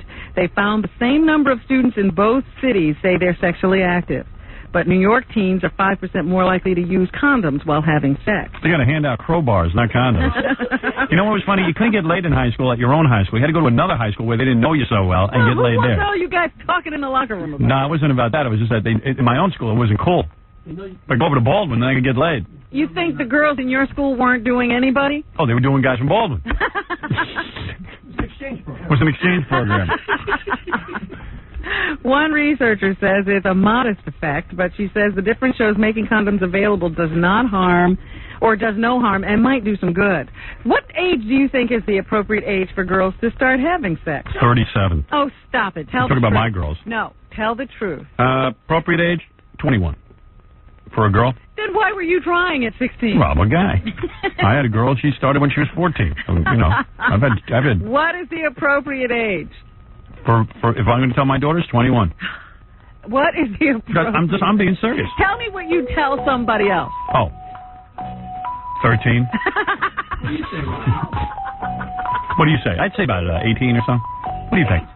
It depends on the child. Oh, okay, there you go. Yeah, what are you some asking me people for? are more ready earlier than others, and some people are not. Well, like you were developed earlier. You had nice big cans. You would be ready at 14. No, I didn't until I was, 19 years old? Your cans didn't develop till you were 19? No, I find I'm that saying hard I didn't become sexually active until I yeah, was but you could have. You had the body of a full-grown woman at 14. I didn't have the mind. Oh, you had it. You don't need a mind. Well, this is what we're talking about. Spread your legs. Your father thought you were ready. He thought you were ready at 11. Yeah, right. Well, I told him he was wrong. Your father, what did you ever ask your father what the appropriate age for girls to start having sex? Dad, excuse me, I have a question. What age would it be appropriate? Well, let me take a look here. I would say, how old are you? I'm 11, Dad. You'd be appropriate. Now, come here. Sit on my lap. 10:30. Come here, Daddy's going to tuck you in. 10:30. 10:30 is the appropriate time. It's appropriate whenever your mother's asleep. I think it's very hysterical that there's no appropriate age for your daughter. You need a sitcom based on your life. I've been thinking about it. Robin Sweetie. Is your mother asleep? Yes, Dad. All right, it's appropriate time. It would be a very short sitcom, wouldn't it? No, we could keep going. Watch it over and over. I love that. The same episode every week. I'd bite him on the shoulder and it would be over. That would be the longest running show. One episode that was played over and over. No, but I don't know. For my own daughters, I'd say 21. For everyone else's daughter, 12. No, I'd say 16. And what about for boys? Boys, as soon as you can get it. As soon as you can get some. That is disgusting. My mother always said, I have the same rules for my daughter that I have for my son. I said, I don't think so. Yes, she did. You just didn't follow. Right. I have no idea what age my sister got laid. But what about boys, really? You think boys should get it as soon as they can? Yes, I do. Why? Why is it different for girls? Because we're hunters. Yep. Because it's different. A girl gets violated. For a guy, he does the violating. Violated? Yeah. You act as if it's rape. It is. It's just about. I swear to God, it seems like it to me. I don't know. It's a fine line, right? Oh, you're so pitiful. You know how girls protect it and think it's a big deal. No, society tells girls that they need to do that. Society tells girls they shouldn't feel anything. They shouldn't have sexual feelings. They shouldn't want sex. Well, I got to hand it. Your parents were very liberal. Yes, they were. They said all that and did everything else. Right. Anyway, come on, let's continue with the news. A This is man crazy. accused. Well, this is a good story because the guy had 2 families. Well, that's good. All right. How do you do that? I don't know how he did it, but it obviously became a problem to him. Yeah. Peter Contos has pleaded innocent I dig guys like this. to killing one of his families. No, I don't dig that guy. I think guys who can pull up the whole 2-family He's thing. accused of strangling a girlfriend and 2 young sons he kept secret from his wife. But he says he didn't do it. Way to keep a secret. The police say that he killed the woman and the boys over the weekend. Then police say he drove the boys' bodies 75 miles to an air base where he stuffed them inside a locker. Police say the former Air National Guard technical sergeant had been living a double life. Wow. He had been married for a year to another woman who was unaware that he had a girlfriend with 2 children. And his girlfriend, police say, didn't know he had a wife. Married for a year and already had 2 families? Well, I guess the girlfriend came before the wife. Oh. So he had the girlfriend, had a couple of kids with her. Right. Then he meets the other woman and decides to marry that one. And he, I guess, was having trouble keeping them all happy. Wow. And he had to choose one, so he chose the new wife. Absolutely. That's what they're saying anyway. He's pleaded innocent. Right. What did his license plate say? Bang 2? Joke man. Joke man. Jokeman. Joke man. Anything else in the news, Robin? Yes, I need somebody to come over and get these cards. Yeah. Cards. Do I need to take a break or am I okay? Oh, I do. Okay, well, we'll take a break. All right, well, then I'll bring them to you myself. All right. You're listening to the Howard Stern Show. The Howard Stern Show. You're listening to the Howard Stern Show. Okay, we're doing the news, and Robin's back with various stories. Robin, what else is in the news? Oasis, the rock band, is going to be on Saturday Night Live this coming weekend. Yeah, the new album isn't selling that well, actually. Actor Matthew Perry from Friends will be the host. And everybody's saying, well, it's, kind of a gamble for anybody to put Oasis on live, so... Oh, is it dangerous? Yeah. SNL is being very brave. You'd be surprised how a band can clean up their act as soon as the records aren't selling that well. Yeah, they'll get it together, you think? Yeah, look at Prince. Suddenly he's Mr. Motormouth. He can be interviewed by anybody. That's right. You can actually touch him and look at him. Yeah, exactly. He's almost a normal guy again. They've been doing this lately, and I really don't understand how it's done. Maybe you can explain it to me. I saw this happening with Engelbert Humperdinck, and now I see it in the paper with Muhammad Ali. His farm in Berrien Springs, Michigan, is Muhammad Ali. Yeah. Is on sale. He wants to sell his house and move somewhere else. He must be some farmer. I bet he breaks more eggs with those shaky hands of his. All right, you chickens, come on. Let's see you hatch them eggs. Calm yourself. I'm sure you're really farming. Can't get that. Wait, I can't hold his egg here. Anyway, the house is valued at $1.9 million. Yeah. And he's selling it on QVC. Wow. He's selling his farm on QVC? Yeah. On Friday at 1 a.m. Wow. What the hell are you making up? I don't understand it. I told you I heard that Engelbert Humperdinck did the same thing. I just don't know how it works. Well, Muhammad, we ready to sell your house? All right, what do you want for your house? Muhammad, the chickens speak better English than you on your farm. Yeah, I took a few blows to the head. Y'all farming. Yeah, freezing. Homes. Sell my house, $9 million. Let's move along. Who's that black woman with all the freckles? It's your wife, Muhammad. Oh, dear. What happened there? Why would I marry that? Tell me what's going on Murphy Brown. What? I think they, as a comedy plot twist this season, they've given Murphy breast cancer. Yeah, that's fun. She looks like she has breast cancer. She looks like she has cancer. Hurry.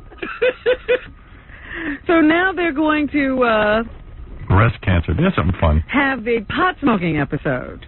Hey! Murphy will need the pot because, she's going through the rigors of chemotherapy and I would like some pot. She needs the pot to get over the symptoms. And one of her co-workers will, be seen going to try to figure out how to buy the pot so that Candace Bergen can smoke it. CBS has cleared this episode for broadcast. Very brave. They have not said, however, if Murphy will actually be smoking the pot during this episode, but they say that Murphy Brown is known for handling these controversial issues. Fly like a butterfly, sting like a bee. You can buy my farm for $1.3 million. Thank you. I'm moving along. Where are my cows? Nothing Sacred, the new ABC show that features a priest who questions some of the tenets of the church, has lost 4 more sponsors. Nice and brave. I told you 2 had already pulled out. Anything with a priest, everyone gets nervous. That was Isuzu and Weight Watchers. And now 4 more sponsors. Kmart, Electrosol Detergent, DuPont Corian Countertops, and Red Lobster have all confirmed that they have pulled their ads. It's nice. Because of complaints. Way to have backbone. There's this group called the Catholic League of Religious and Civil Rights that has mounted a campaign against this program. And they're just ecstatic. They say our adrenaline is pumping as a result of all of it. Oh, man. What a shame. I hope ABC just airs the show anyway. And they have vowed to work harder than ever to kill the show by boycotting its remaining sponsors. I'd love to investigate the members of that group, see how moral they are. They haven't even seen it yet. They don't even know what they're protesting. Suppose they're not protesting Murphy Brown smoking marijuana? About a priest. That's all they know. And it's not the priest that they want you to know. The guy who knows everything and is sure of everything. Wow. Can't even... They're up in arms about it. On the Ellen Show this week, a guy has to take LSD to date her. So you got one with marijuana, one with priest, and one with LSD. So a lot of controversial shows. Very controversial. Remember the python? I think it was a python that ate... Oh, it's a boa constrictor that ate the dog? Yeah. Poor Babette. Babette. Got eaten by a boa constrictor named Elise. Elise and Babette. People naming these things. Yeah, well, a judge has ruled that Angus Johnson can have his pet snake back and bring it home. Of course. Home is right next door where Babette used to live. And Flossie Torgerson, who lost her dog to this boa constrictor, says, I guess I'll stop sleeping now because I got no way of keeping that snake from coming right through the same door where it drugged my little dog out. Drug? That's what she said. Wow. So what are you going to do? Hey, the snake's being a snake, man. Yeah. That's what it does. Happened to live next door to one. Right. Now, getting to entertainment news. Good. George Clooney, of course, is in the #1 box office movie of the week. His next project, I told you, he's in film after film after film now. His next project is The Wild Wild West. Has he made any money on any of these projects? The TV show is being made into a movie, and he gets one of the parts. Here he is talking about his next project. Already on to his next project.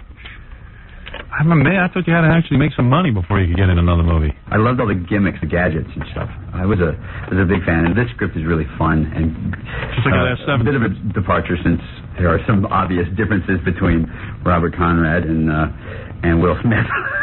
Will's taller. So that'll be interesting. Apparently, Robert Conrad's angry and wants to be in it. You know, of course, Robert Conrad's angry all the time, isn't he? The angriest man in the world. It wasn't a battery he had to knock off his shoulder. It was a chip. What's the matter, George? It's going to be you in a couple of years.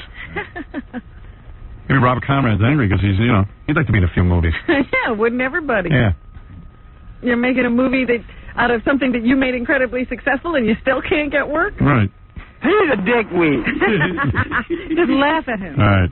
Here's George Clooney talking about the critical failure of Batman. It is funny, in defense of it, and I will only defend it in this sense, saying it's still a huge success. It still made a lot of money. It'll end up at about $250 million worldwide, and toys will probably be another $300-400 million. It's a huge success, but it ended up considerably less than I like how he's got a backpedal. He knows the movie wasn't successful, but he got an he's full of it. $300 million. Part of that is probably because it's the 4th. Other parts of it is, I think, when you see the movie, or when I saw the movie, it was disappointing. There were things about it that were disappointing. Now, I'm going to take some time before I can do this, because I'm a little too close to it right now. I'll take a look at it in a couple of 3 months and see what it was that I could have done to make it better, to fix it. Yeah. Not been in it? Yeah. What's wrong with you? Get someone else to play Batman. I mean, please. First of all, the director completely blew it. The whole script was a horror. George Clooney didn't look like he was asleep. Not that he had much to do. I mean, come on. Somebody couldn't look at this thing and figure out it was horrible. I mean, God, was everyone asleep at the wheel in Hollywood? Seems so. Yeah. And David Caruso, who was very beloved for his character on NYPD Blue, but then he walked away because he was going to become a big movie star. He's now in a new TV series. Look at this guy. Michael Hayes. Look at George Clooney. He's doing ER and he's in 900 movies. You couldn't do both? Not Michael Hayes, not David Caruso. Yeah. So now he'd like to take the controversy surrounding his departure from NYPD Blue, because that's what he's known for, and transfer it into something positive for Michael Hayes. The challenge for me is because I became kind of a notorious figure, there's confusion around the He sounds like George Clooney. television show, is if I can, and part of the purpose and the design of Michael Hayes is put the focus back on to what kind of originated that energy. And that show will be off the air in 3 weeks. Dope should have stayed with NYPD Blue. NYPD Blue going strong, still getting great reviews. Wasn't good enough for him. Now he's in some half-ass show. Trying to rebuild some kind of heat. He's an idiot. And hopefully it'll be the performance and the quality of the show. Good luck. Yeah, we do wish you very good luck. We're all wishing that your show goes off the air so we can laugh some more. I told you not to be stupid, you moron. And that's what's happening. Thank you, Robin. And let me just remind you that Jackie Penthouse Joke Page Martling, his 2 funny dirty joke CDs, The Joke Man and Sergeant Pecker, only $12 plus $4 U.S. shipping cassettes, videos, buy 2, get 1 free. Call 1-800-323-KING. Jackie's CDs are also available in major record stores coast to coast on Oleo Records. For more information on Filthy Jokes, visit jokeland.com. Okay. What else do we have? Oh, yes, second annual intern beauty pageant tonight on E! I promised that woman I'd play her record. The one end of the show. The one who came in here naked. Yeah, this is a woman who came in naked, and I said to her, hey, I'll play your record. What the hell? Listen to this, and then I guess we'll go right into commercial. Okay? Here's her song. What's her name again? Rachel. Rachel. She was naked, so she earned this.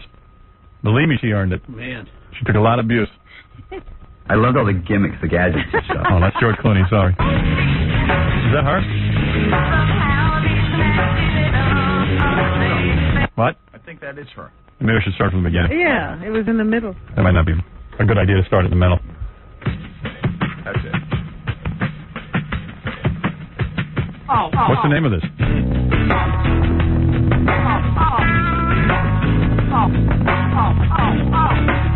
It's called, I think, Sweet Daddy's Little Girl.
Oh, yeah. A beautiful young woman is murdered at the White House. The suspense thriller Murder at 1600 now playing on pay-per-view. In Washington, everyone has a secret agenda, you know. Everyone has a motive for murder, and everyone's a suspect. Action star Wesley Snipes is a cop on the outside. Diane Lane is a Secret Service agent on the inside. Together, they've tracked a homicide to the first family's front door. Murder at 1600. In a town like this, everyone is guilty of something. I saw this. This is a good movie. Yeah, it is. Yeah, it's fun. Wesley Snipes, Diane Ladd, Alan Alda, Dennis Miller. And Murder at 1600 on pay-per-view. The best way to see Hollywood's biggest hits right in your own home. Order tonight from Direct or your satellite. I guess Direct TV, they mean. Or your satellite or cable system. Check a guide for ordering details. It's called Murder at 1600. It's a fun movie. We're back with the Howard Stern Show.